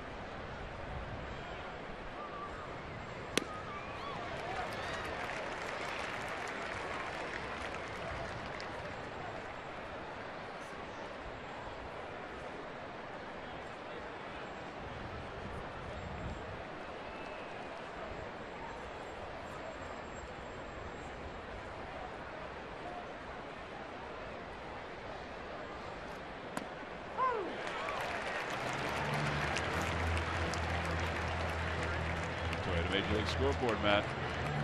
Russell Martin's 2-run double made it a 5-2 game. Braves still lead the Jays. The lead is being cut down. Short lead for Galvis at first. The 1-2 pitch to Ashe, and he pulls that one off the glove of Zimmerman into shallow right field. Galvis on his way to third. Uggla's throw is not in time. First and third with 2 men down. They're going to score that a base hit for Cody Ashe. And now Jeff Francoeur. It's about time he got one past Zimmerman at first base. Seriously. That was probably the easiest one of all of them. But that comes back to that 2-out walk. You know, Cody Ashe's been swinging the bat well. Yesterday, he hit the ball hard every at bat. And now you're back in the first and third situation. One swing away, you're back in the game, or you're tied the game. Yeah, Francoeur is 0 for 2. He's popped out and he is struck out. But he certainly has the ability to tie this game up. He floats this one out towards center field. He got it in on his hands, and Span makes the catch. Phillies are retired. They do threaten but don't score. No runs, 1 hit, 2 men left. We have played 5.5 here in D.C. And that's up 3-0.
Buy right. Buy the Pennsylvania Lottery. Benefits older Pennsylvanians. And buy Toyota. Where will Toyota take you? Visit buyatoyota.com to find out. Toyota, let's go places. Bottom of the 6th inning, the Phillies go into their bullpen. As we mentioned, a pinch hitter was put up for David Buchanan. So Justin DeFreitas will be the new pitcher. DeFreitas, no wins, no losses, an ERA of 3.18, making his 6th appearance.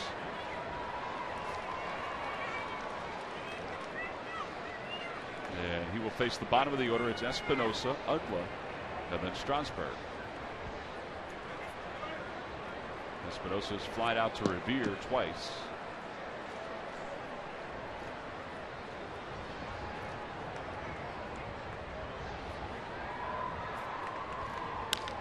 Chopper left side. Ashe can't get to it. Picked up by Galvis. What a play. That's an outstanding play. They say that every shortstop should be able to make that charging play. Still doesn't make it easy. No, and it's so impressive.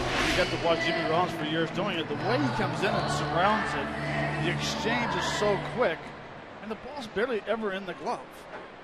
And it's just perfect technique, the way they get around it, and the momentum goes towards first base, allow you to make a strong throw to first. So 1 out. Dan Ugla's up. He's 0 for 2. Fielder's choice and a ground out to second.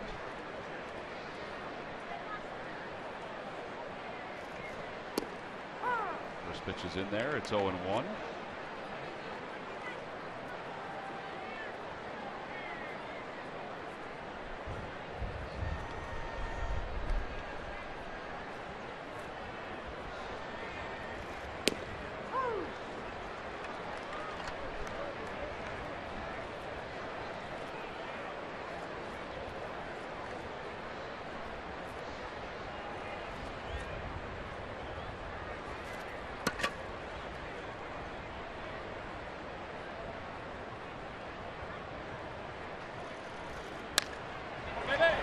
Vacant hole on the right side. Phillies had the overshift on, and that was right where the second baseman would be. And Dan Out was able to punch it through for his first hit of the afternoon. So 1 out, runner on. Strasburg's coming up. Let's check in with Greg Murphy. Murph? All right, guys. Well, it's time for our timeless moment brought to you by Coors Banquet. We're going to go back 115 years for this one. On this date in 1900, Phillies beat Boston 19-17 in 10 innings. It's the highest scoring opener in NL history. Boston scored 9 runs in that 9th inning to send it into extra innings, but the Phils eventually get the win by 2. Tom, would you say was sitting on the bench that game? Well, on this date, 1900, I was incorrect about that. Yes, you were. Yeah, I was. I said, man, Babe Ruth was probably sitting on the bench there, but I had the date wrong. I thought it was 1915. Not quite. You know, when we got that last night to look at, I started going through it, and Herman Long for the Sox led the team with 12 home runs that year. 12 home runs. And for the Phillies that year was Elmer Flick, 11 home runs, 110 RBIs. Strasburg bunts at it, misses. It's 1 ball, 1 strike. Yeah, it was a totally different game back then, Matt. And I can't remember the gentleman's name I looked at. He had 2 home runs and over 100 RBIs. Talk about a clutch hitter.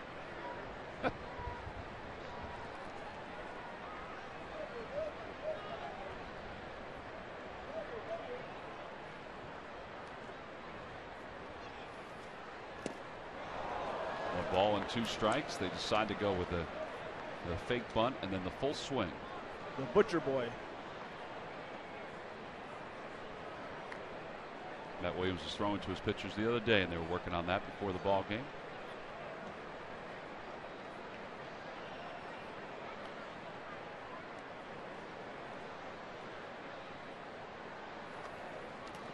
Off the glove of Ruiz, and that'll get Uggla up to second base. Well, they were fortunate that didn't happen earlier in this at-bat.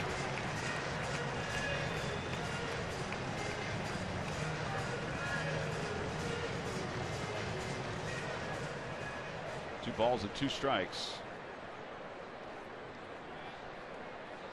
That'll go down as a wild pitch charge to DeFreitas.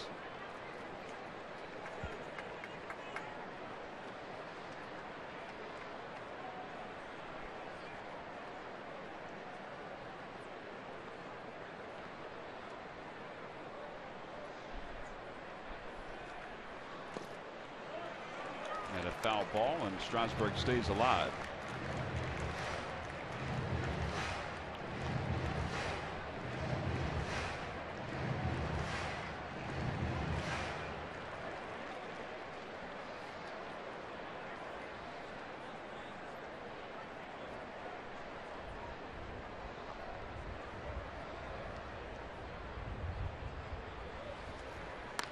Chopper backed over the mound.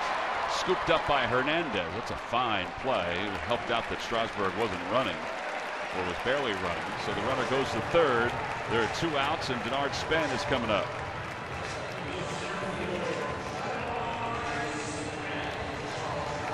Span is 1 for 3. He singled his last time up and then scored. Struck out his first time to the plate. Fly to center in the 3rd.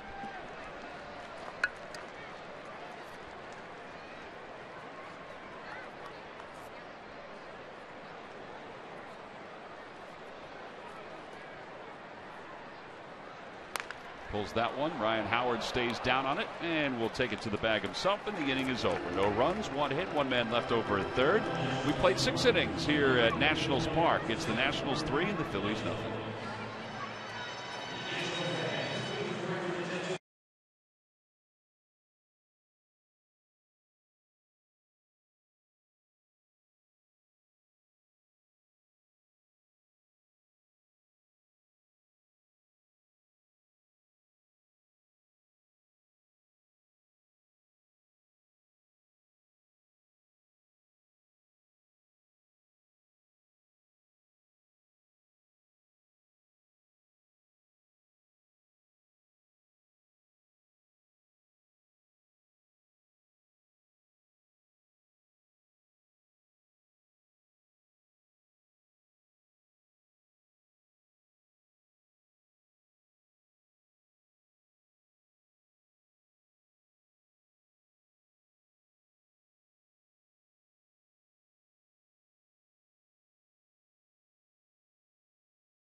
Time now for your Delaware Valley Honda dealers game summary. The Phillies trail at 3-0. The Nationals put 3 on the board in the 5th inning. Ian Desmond, Ryan Zimmerman each had RBI doubles. Steven Strasburg 5 strikeouts over 6 innings of work. David Buchanan was better today, but he allowed 3 earned runs in just 5 innings of work. So now we'll go to the top of the 7th inning, and Ryan Howard will start things off.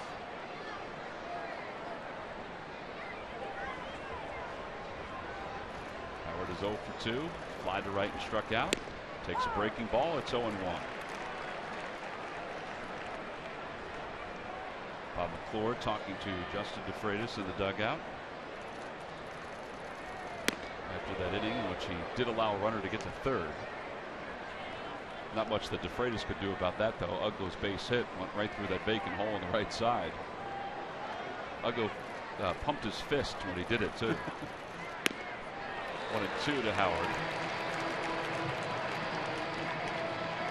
Well, DeFreitas did miss his target by about 4 feet. Well, he did do that, yeah. I think Chooch was standing up. Howard fouls that right at the plate. He got a piece of the home plate umpire.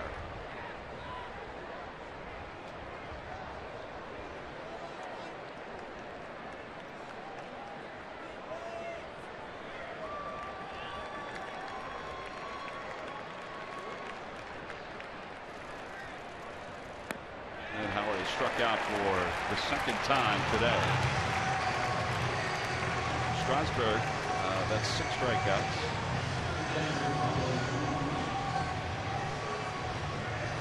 Wednesday, when the Phillies take on the Miami Marlins, it'll be Citizens Bank Red Goes Green night. The MLB Network reusable tote free to all fans coming to the yard that day. Tickets can be purchased for all 3 games of that series and the upcoming homestand by going to Phillies.com. Carlos Ruiz 1 for 2. He had the first hit of the game for the Phils. Came in his last at bat in the 5th inning.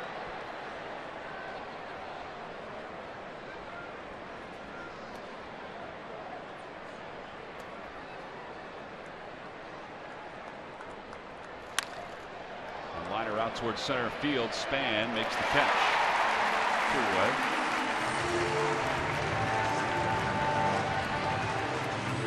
Last year, the Nationals were kind of surprised that Span did not win the Gold Glove in center field. Juan Lagares won it for the New York Mets. Across the board, Span's numbers. Lagares didn't play a full year, but if he had projected, if he did play a full year, Span still would have had slightly better numbers on surface. Yeah. There's so many in-depth statistics that people look at now. That ball's hit well out toward left center field. Span and Worth watch it take a hop into the bullpen. Ground rule double for Cesar Hernandez, his first double of the year. And for the Phillies, their 3rd hit of the day.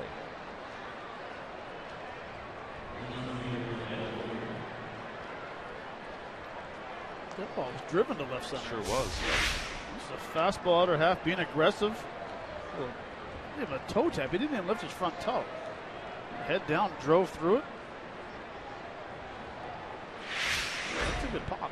That's some power. It's a pretty good poke. Poke. You okay? Yeah. Tongue tied. Revere is 0 for 2. A ground out to second, a ground out to short.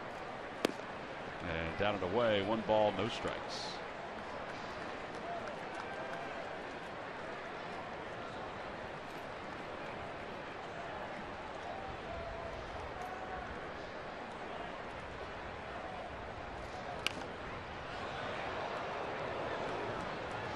Heads up, Murph. That ball's coming in hot. Yeah, it was. The ball hit a young fan down there. Oh. Dustin McGowan warming up in the bullpen. 1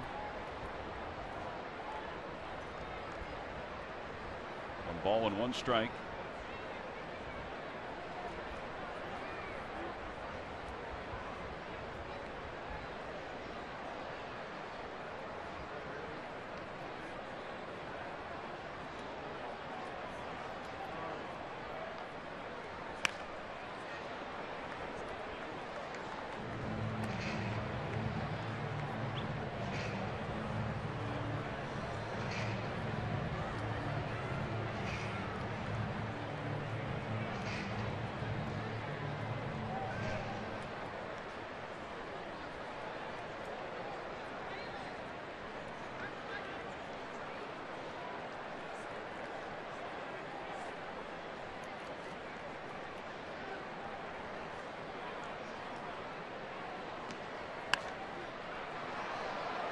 again into the stands, just off the left field line.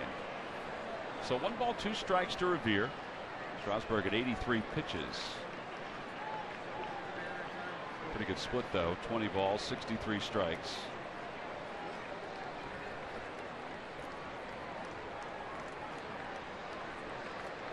It's pretty good. 83 pitches, 6 2/3. Velocity still doing well. Down the zone still. Revere pulls it right side, picked up by Zimmerman. Flips it over to Strasburg covering. Side is retired. So the Phillies do get a runner in scoring position, but are unable to score. Time to stretch here at Nationals Park with the Phils down by 3.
The Nationals scored their 3 runs in the 5th inning. Clocking in at 70 pages per minute, the HP Office Jet Pro X is the perfect addition to your starting lineup. And now 50% off. Get yours today from who but WB Mason. 7th inning stretch. And a beautiful rendition of God Bless America just a few moments ago by an 11-year-old boy on the trumpet. He also performed the national anthem earlier today. They are celebrating Screech's birthday here this afternoon at Nationals Park. Another good crowd. They had a nice crowd yesterday. Dustin McGowan 1-0, 1.50 earned run average. He'll take over for Justin DeFreitas, who pitched a scoreless 6th inning. So McGowan will pitch here in the bottom of the 7th. They'll face Desmond Worth and Bryce Harper.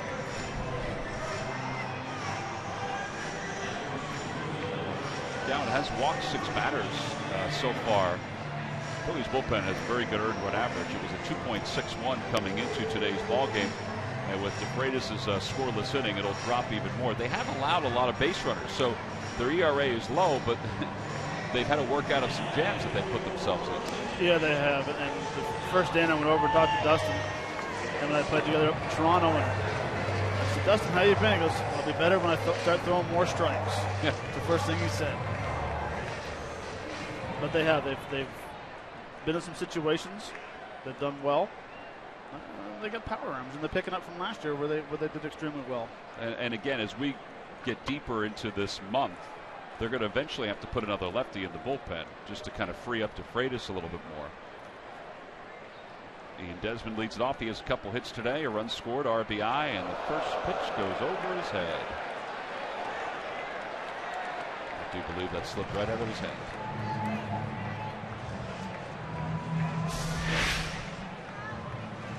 Yeah, that's Chooch.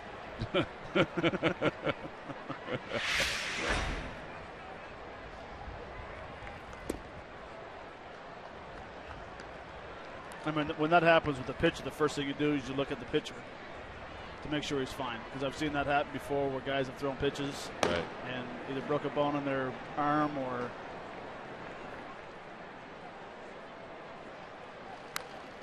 out of play, and it's 2 balls and 1 strike. Nationals have bullpen action right now. This is where it gets kind of interesting when it comes to Strasburg. He's gone 7 innings, and his pitch count is still very manageable. But they do have somebody warming up in the bullpen. It is Rafael Martin. 2-1 pitch now to Desmond. Down the right field line out of play, 2-2. No, but is that a situation where, I mean, did they ask Strasburg, hey, you good? And if he says yes, or does he go and say, listen, I want to keep on going? I know that in past years, he's wanted to keep on going. Yeah. And he still may go. I mean, they may just be getting somebody up just to get somebody up.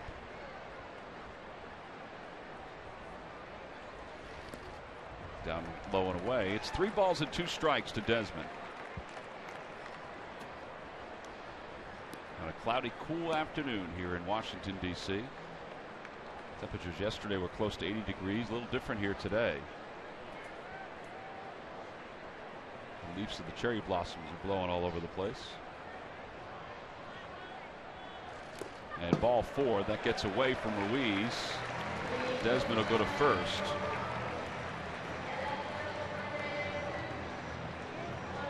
And that'll bring Jason Worth to the plate. Every time the Phillies retire the opposition 1-2-3, Comcast will make a contribution to Phillies charities.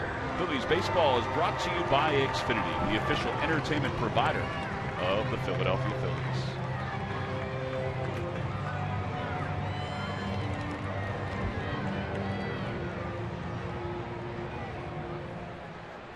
Worth is 1 for 2. He walked back in the 3rd, singled and scored his last time up.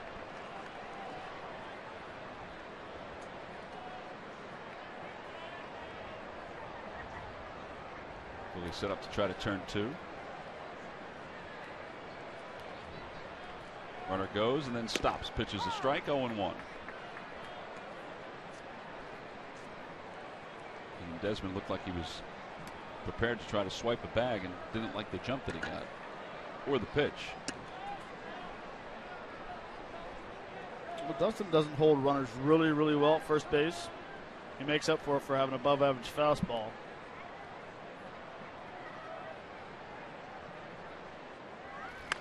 Ground ball softly toward Galvis. He's got it. His only play is to first, and he throws out Worth. And 1 out for Bryce Harper. Well, the Reading Titans had their home opener yesterday, and today Zach Eflin went 8 innings, 3 hits, 1 walk, 5 strikeouts, 94 pitches. And the Reading Titans are up 6-0 in that ball game. Our thought is that he is done for the day. 71 strikes. It's a good day. Aaron Nola pitched well yesterday. Or I should say Jesse Biddle pitched well yesterday. Bryce Harper takes low, 1 ball, no strikes. Has Jason Worth gotten back to the dugout yet? Yeah, he's back.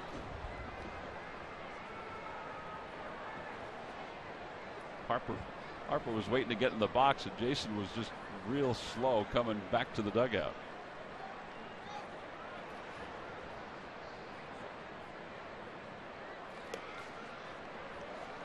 Two and 0.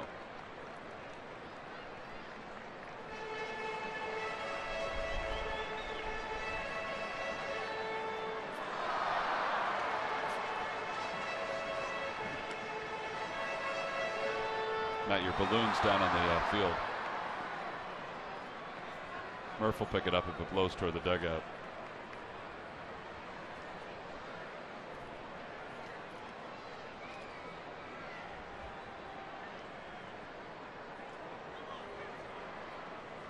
Murph, keep an eye on that balloon down there. Matt would like it back. Keeping a watchful eye on it. Yeah. Matt needs to put his toys away. As it tumbles through left field.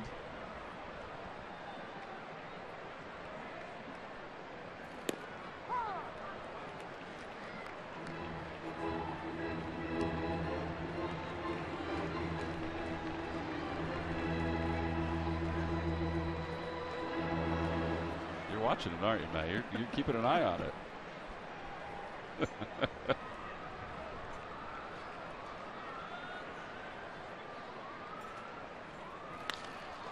Fly ball left field, not deep. Toward foul territory. Long run for Revere over toward the railing, makes the catch. And there are 2 outs. Able to retire Harper. And now Ryan Zimmerman is coming up.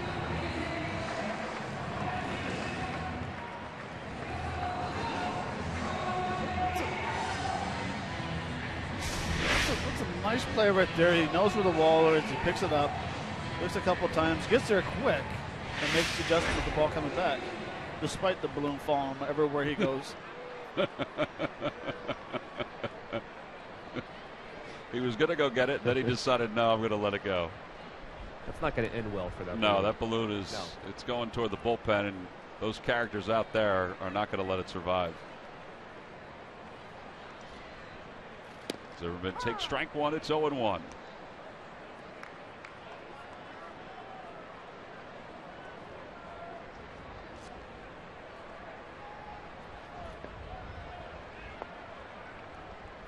Zimmerman had an RBI double his last time. Breaks his bat, hits it back toward the middle, another base hit. Rounding third, heading for him is Desmond. He'll score. It's going to be 4-0 Washington.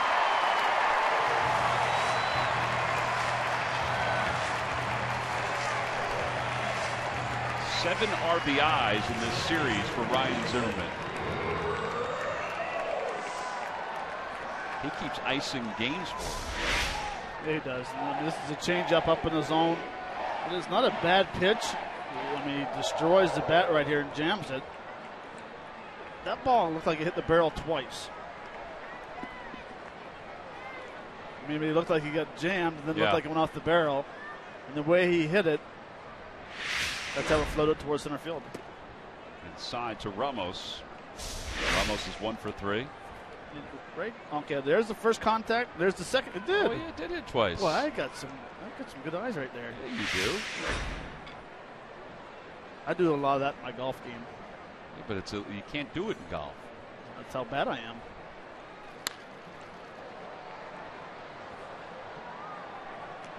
One ball, 1 strike to Ramos. I don't think I've ever seen that before. Hunter Pence. Remember in the postseason? Ball hit the bat like 3 times, and it rolled out towards shortstop. I do not remember. It was hockey season at that point. Here's the 1-1 pitch to Ramos. And Ramos lines it to right field. That'll drop in front of Francoeur. Zimmerman stops at second base. So back-to-back singles. The inning continues for the Nationals. Danny Espinosa, who's 0 for 3, is coming up.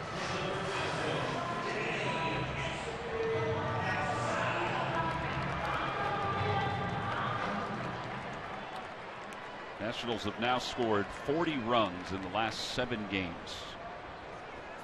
After having somewhat of a dormant offense to start the year. 40 runs, counting the 4 today, in the last 7 ball games.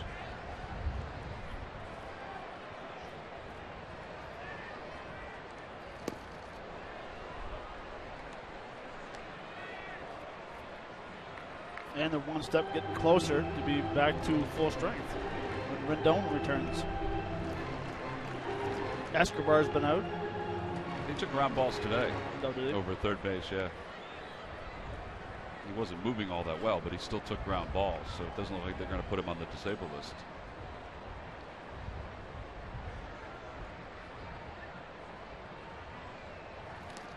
Ball gets away from Ruiz, and both runners will move up.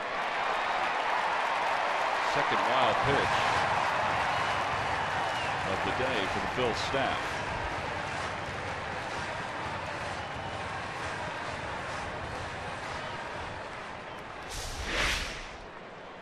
2-2 right here. Chooch wants a fastball low and just kind of spikes it. And Chooch had no chance to even turn over to block that because it bounced out in front of home plate. Joe Diekman starts to throw in the pen.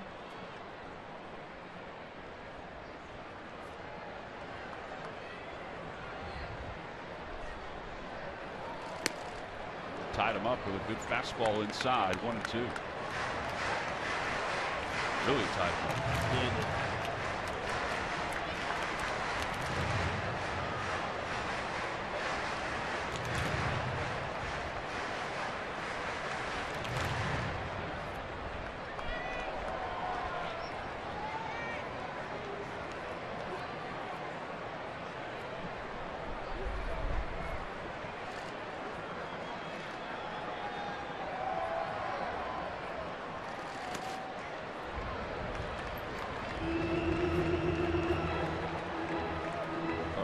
Job of blocking that one. They ran the count even, 2 balls and 2 strikes.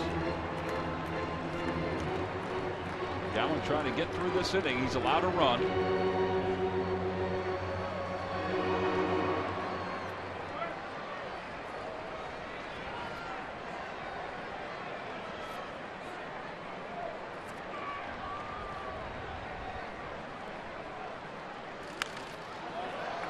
And over the screen and a play.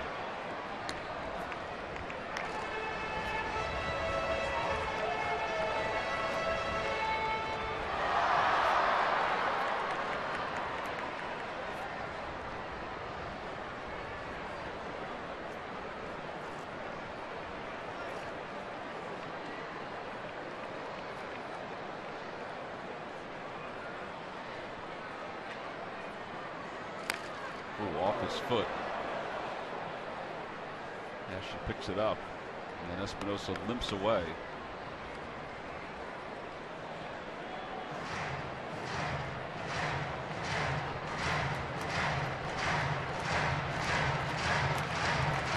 So the Major League scoreboard, the Marlins have scored 4 runs since last we looked at the score. It's now a 7-6 game. He's in the bottom of the 8th inning. That was Matt Harvey that was pitching today for the Mets.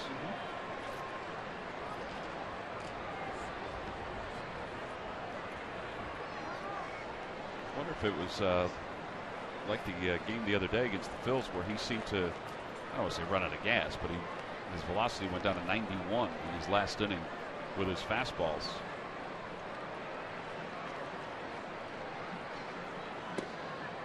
Just a bit inside, so 3 balls and 2 strikes to Espinosa. Dan Uggla is on deck. There was no chance Espinosa was going to swing at that pitch, because the one before that he fell off his foot. No chance. He was still feeling it. Yes, and he will be feeling that for a while. Broke his bat. And the bat sticks into the grass as Howard brings it to the bag. Nationals are retired, but they do add a run and an RBI single by Ryan Zimmerman. For Zimmerman, it was the 7th RBI of the series.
Honda dealers. Hurry to your local Delaware Valley Honda dealer or visit DelValHondaDealers.com today. And by Jefferson, where health is all we do. Call 1-800-JEFF now or visit jefferson.edu. Top of the 8th inning, Grady Sizemore will pinch hit for the Phillies against Steven Strasburg, who so far has allowed 3 hits over 7 innings. He has struck out 6. He did not allow his first base hit until Carlos Ruiz's single in the 5th.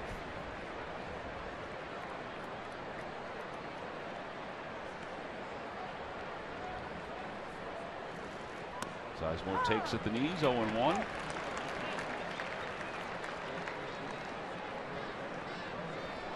It'll be Sizemore, Odubel Herrera, and Freddie Galvis.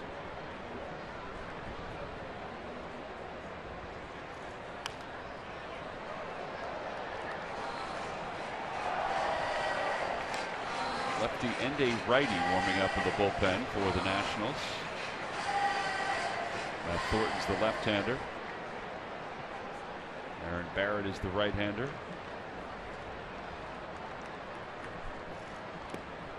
Down low, 1 ball, 2 strikes.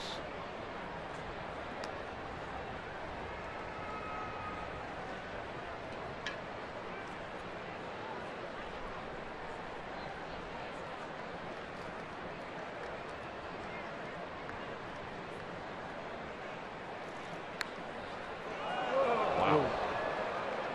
That sent Odubel Herrera right down to his backside as that ball was fouled off.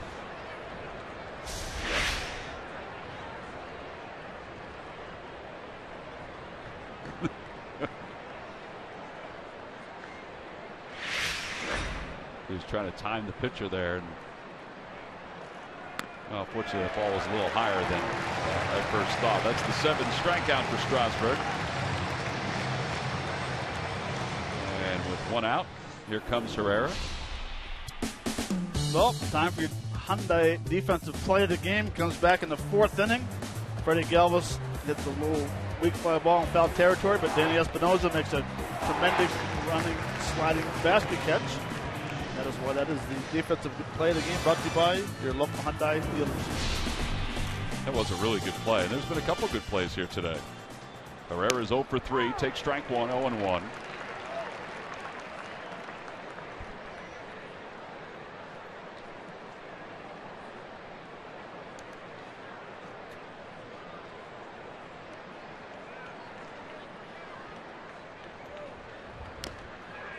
As he fouls that one at the plate.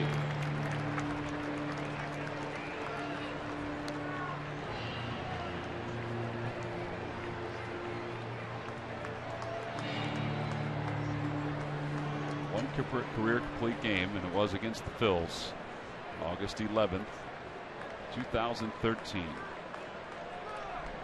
The product of San Diego State University, played for Tony Gwynn in college, the late Tony Gwynn.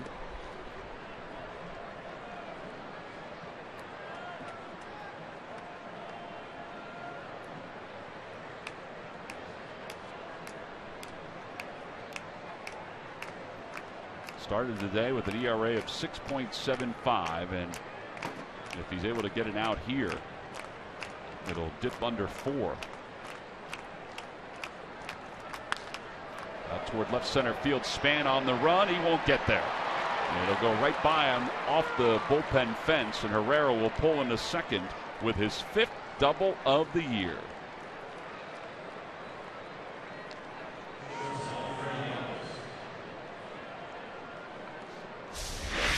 I'll tell you what, Herrera's been swinging the bat really well. You see the grip right there. It's a 2-seam fastball. Leg, nice, good timing. Head down. Almost like Hernandez's double earlier in the game. But I mean, that's just a short, compact swing. And we talked about he's got that snaky pop. Well, let's see if the Phils can get him in now. They've got Galvis up, who's 0 for 2. He walked his last time. Breaking ball on the outside corner, 0-1.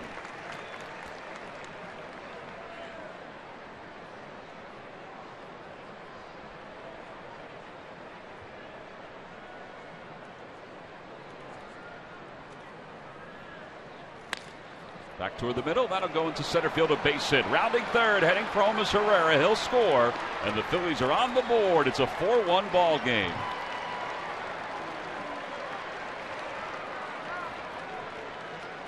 Freddie Galvis, his 4th hit of this series, and his 6th RBI of the year. And here comes Matt Williams, and Matt Williams will go to the bullpen. So that's going to be it for Strasburg. He's done. He goes 7 1/3. The runner at first is his responsibility. He's going to get a standing ovation as he gives the baseball to Matt Williams and exits the mound.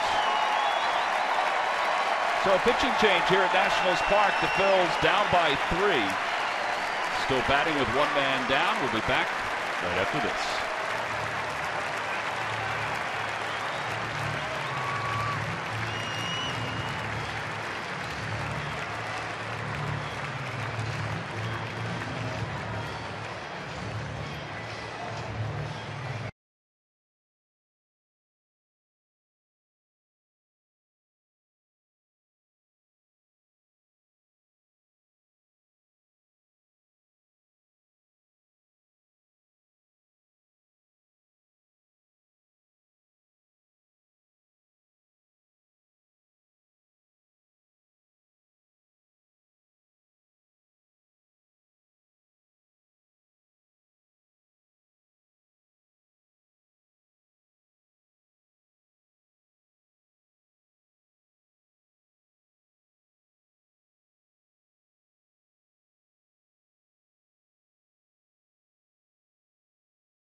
In the 3rd, he strikes out 7, and it started early, Matt. He was right around the strike zone. It was, and it helps after the first 3 innings. You're throwing 21 pitches, but the guys were aggressive. He was throwing a good fastball today. He had very good command of his changeup.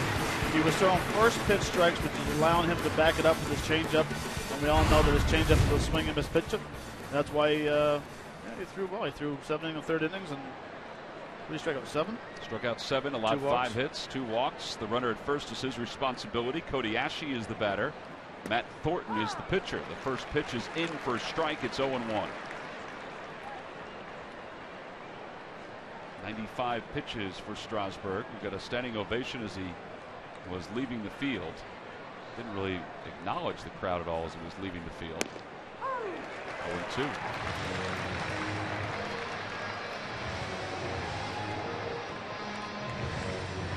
A lot of pitchers done. Surprising. They started cheering as soon as he handed the baseball to Matt Williams.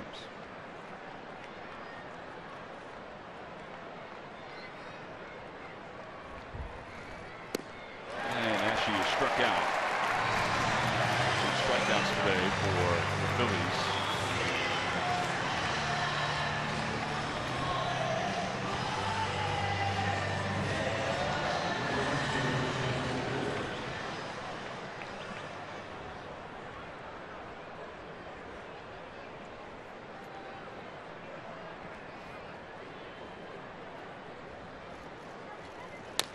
Core hits it back toward the middle, and Ugla will just take it to the second base pad. Phillies do score a run on the RBI single by Freddie Galvis. They leave 1. Thornton, though, comes in and puts out any fire or any thought of a comeback for the Phillies.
defensive deliveries of the game. Ryan Zimmerman is deliberate in this series for the Nationals.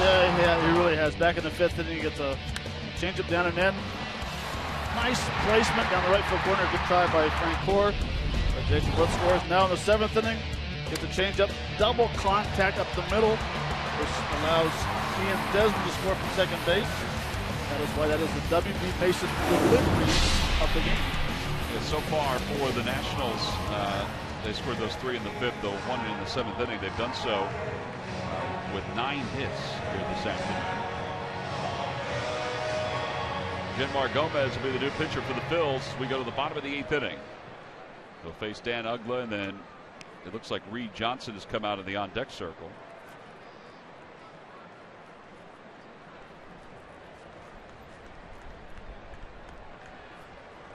Genmar Gomez is the 3rd pitcher coming out of the bullpen for the Phils today.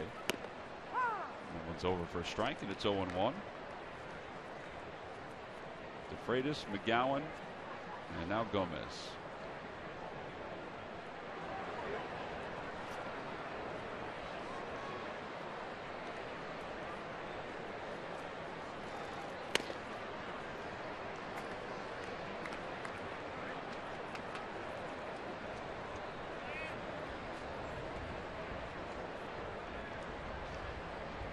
I think Uggla's going to try to hit the ball to second base. Howard just crept over another step where he from his spot at first. Inside again, 2-1.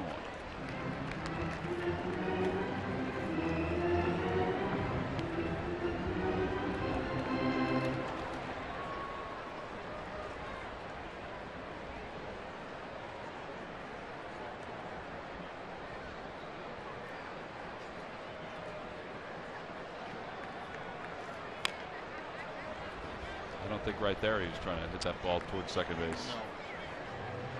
He was trying to hit that Geico sign over the walkway. Yeah. Tanner Roark is number 57. Drew Storen is the other right-hander in the bullpen, number 22. Roark would come in, I would think, if the Nationals score another run here. 2-2 pitch to Uggla. It's low ball 3.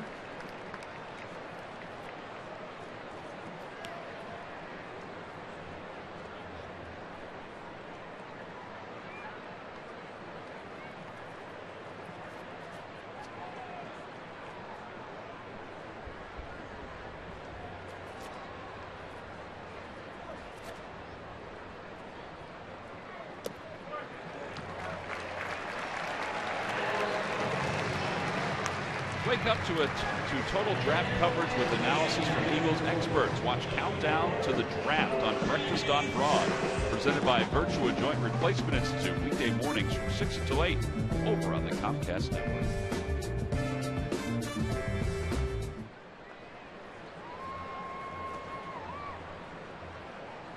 McGowan started the 7th with a leadoff walk, and now Gomez starts the 8th with a leadoff walk.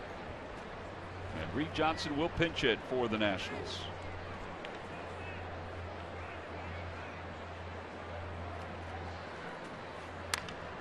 Fly ball down the right field line. Frank Core toward foul territory makes the catch. And back to the top of the order for Denard Smith.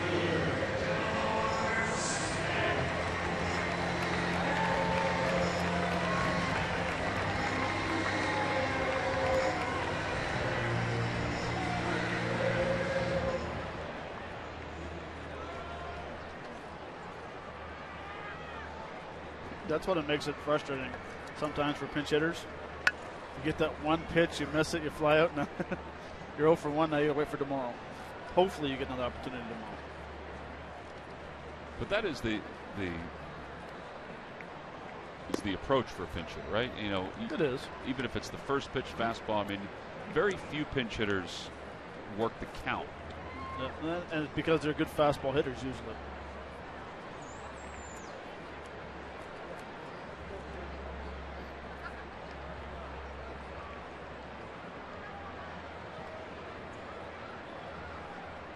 Span shows bunt, takes outside.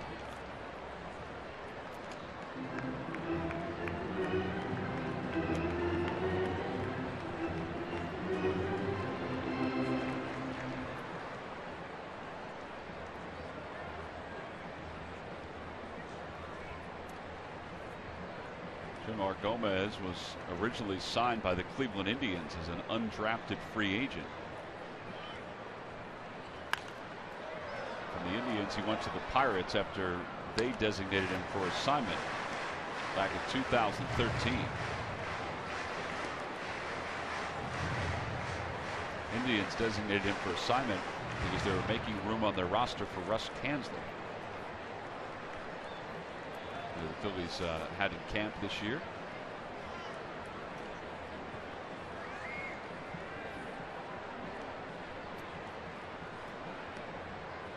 Two-one pitch down the left field line. A slice off the warning track and into the crowd. It's 2-2. Isn't Russ 1-0 this year pitching? He is. Yeah. In that long marathon game that Lehigh Valley had the first week of the season.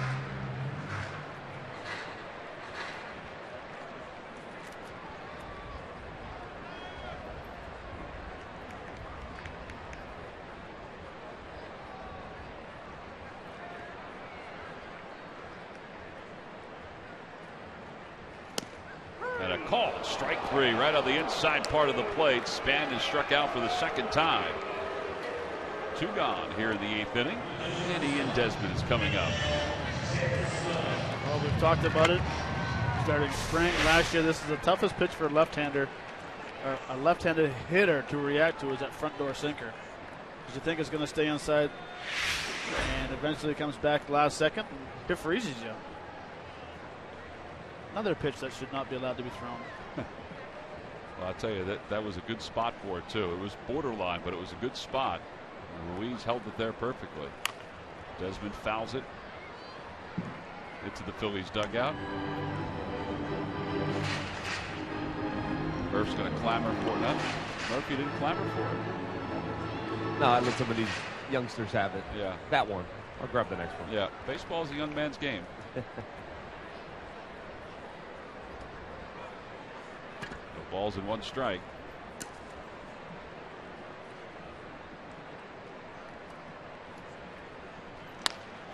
To right field. Francoeur on the run, and we'll get there. He'll make the catch. And the side is retired. All right, last chance for the Phils. Ryan Howard will start things off when we return. Looks like Drew Story is coming into the game.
They trail it by 3, and when this game is over, they'll enjoy a day off tomorrow and then welcome the Miami Marlins to town, guys. And Tuesday night, Jerome Williams will take on Dan Herron, the right-hander, and Wednesday it'll be Paul Hamels versus Jared Cosart.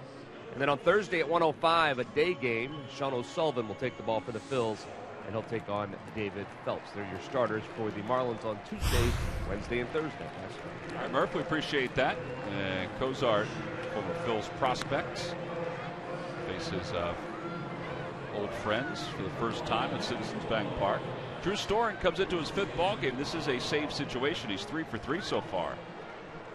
4 save situations, 4 innings, 5 strikeouts, and he will face Ryan Howard to start things off.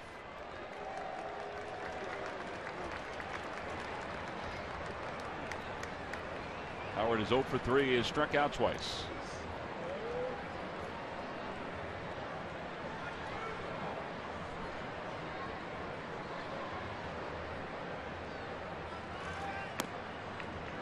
First pitch is outside, 1 ball and no strikes.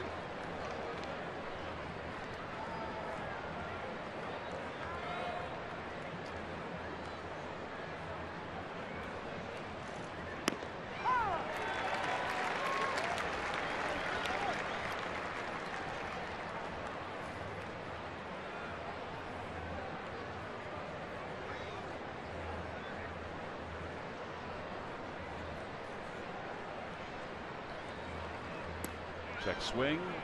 And did he go? No. This is the 3rd base umpire. That is Tom Woodring filling in for Brian Knight,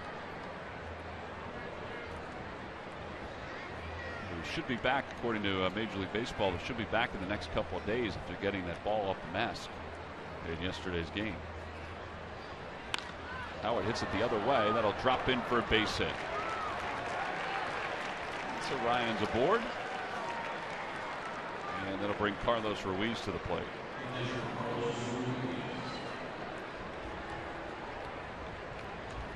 Coming up, Ricky Vitalico will break down today's Phillies game. And the road trip finale against the Nationals, only on Cure Auto Insurance, presents Phillies post-game live. Carlos Ruiz is 1 for 3. He's grounded out. He singled to left and he flied to center. Takes inside, 1 ball and no strikes. Well, Storen could blow them with the blow leads with the best of them. Yep. Well, when he gets in trouble, he doesn't throw strikes like most pitchers, but he's so worried about his ERA. Instead of going out there and challenging hitters,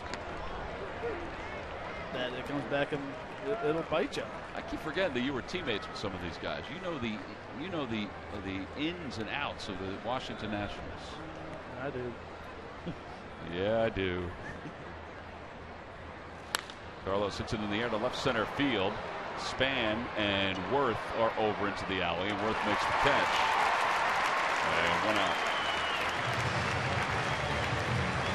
But Carlos got that one toward the end of the bat. His struggles have continued. 2 for 19 on this road trip with his hit this afternoon.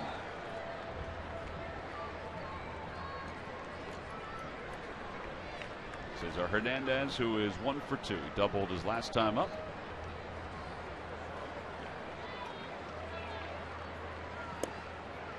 Outside, 1-0. Tuesday, the Phillies will take on the Marlins, as Murph said. We'll be back on the air at 7 o'clock. Comcast Sportsnet. Tickets are available for all 3 games against the Marlins. Phillies will salute Jackie Robinson on Tuesday. All fans coming to the ballpark will receive the commemorative pin.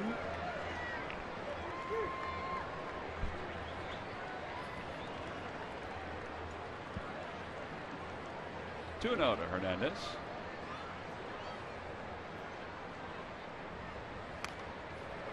Took a good rip at that one. It's 2-1.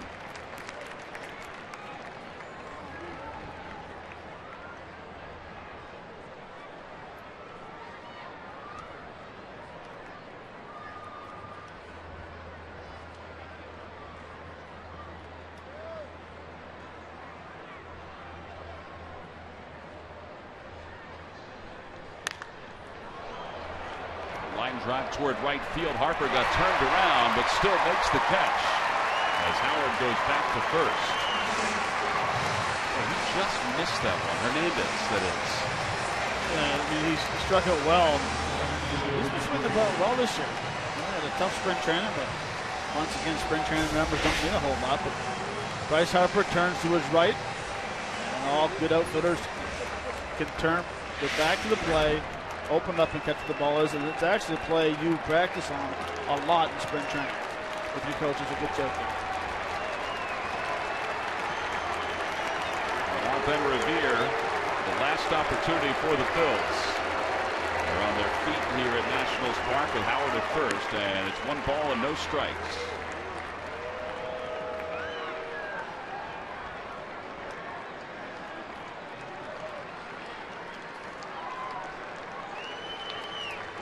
Ben has grounded out 3 times today.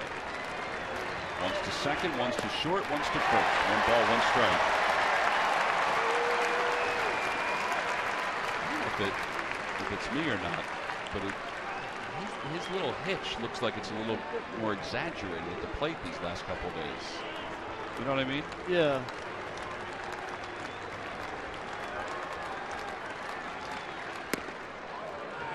Well, what it is right now, it's a little late.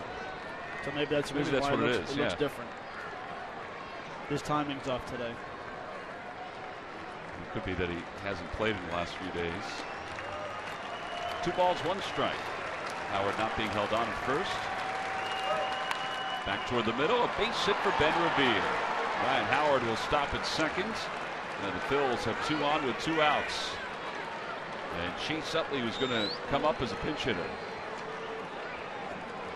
Now that pitch right there, his timing was perfect. The pitch prior to that, the last 2 pitches before that, the ball was getting on him a little too quick, but he started a little earlier. Got what we call the load of getting back. The foot's up a little earlier. Now the foot's down early, and he's recognizing the pitch and putting a very nice swing on it. The worst thing that happens is that front foot right there stays up in the air a little too long. And then it becomes an upper body swing. Chase Utley is a pinch hitter, 5 home runs. He has Revere at first, Howard at second. First pitch is in there. It's 0-1.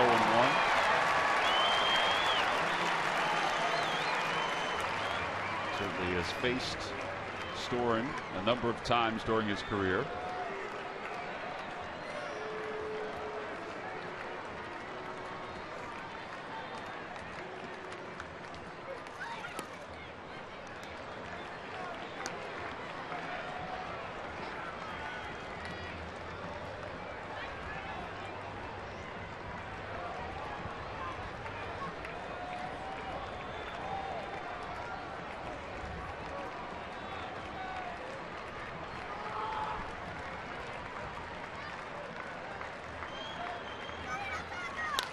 Back toward the middle, knocked down by Storen. This should do it, and it does. The Nationals have taken 3 of 4 from the Phils in this series. They win it today by a final score of 4-1. Ian Desmond had a heck of a series offensively, a 4 series defensively. Ryan Zimmerman picked up 7 RBIs in this series alone. Bryce Harper did some damage. Jason Worth had a couple of hits in the series. And Washington gets the victory. Our Chevrolet player of the game is Steven Strasburg. Another good performance by the opposition starting pitcher, and we've seen a lot of that on this road trip. Yeah, we really have, especially over the last 8 starts. Strasburg came out tonight. I think from the first inning, he started being aggressive in the strike zone, throwing strike after strike. And he had good control of his curveball and his changeup. So that's why he's the Chevrolet player of the game. Nationals win it 4-1. We'll be back to Nationals Park in just a minute to wrap things up for the weekend.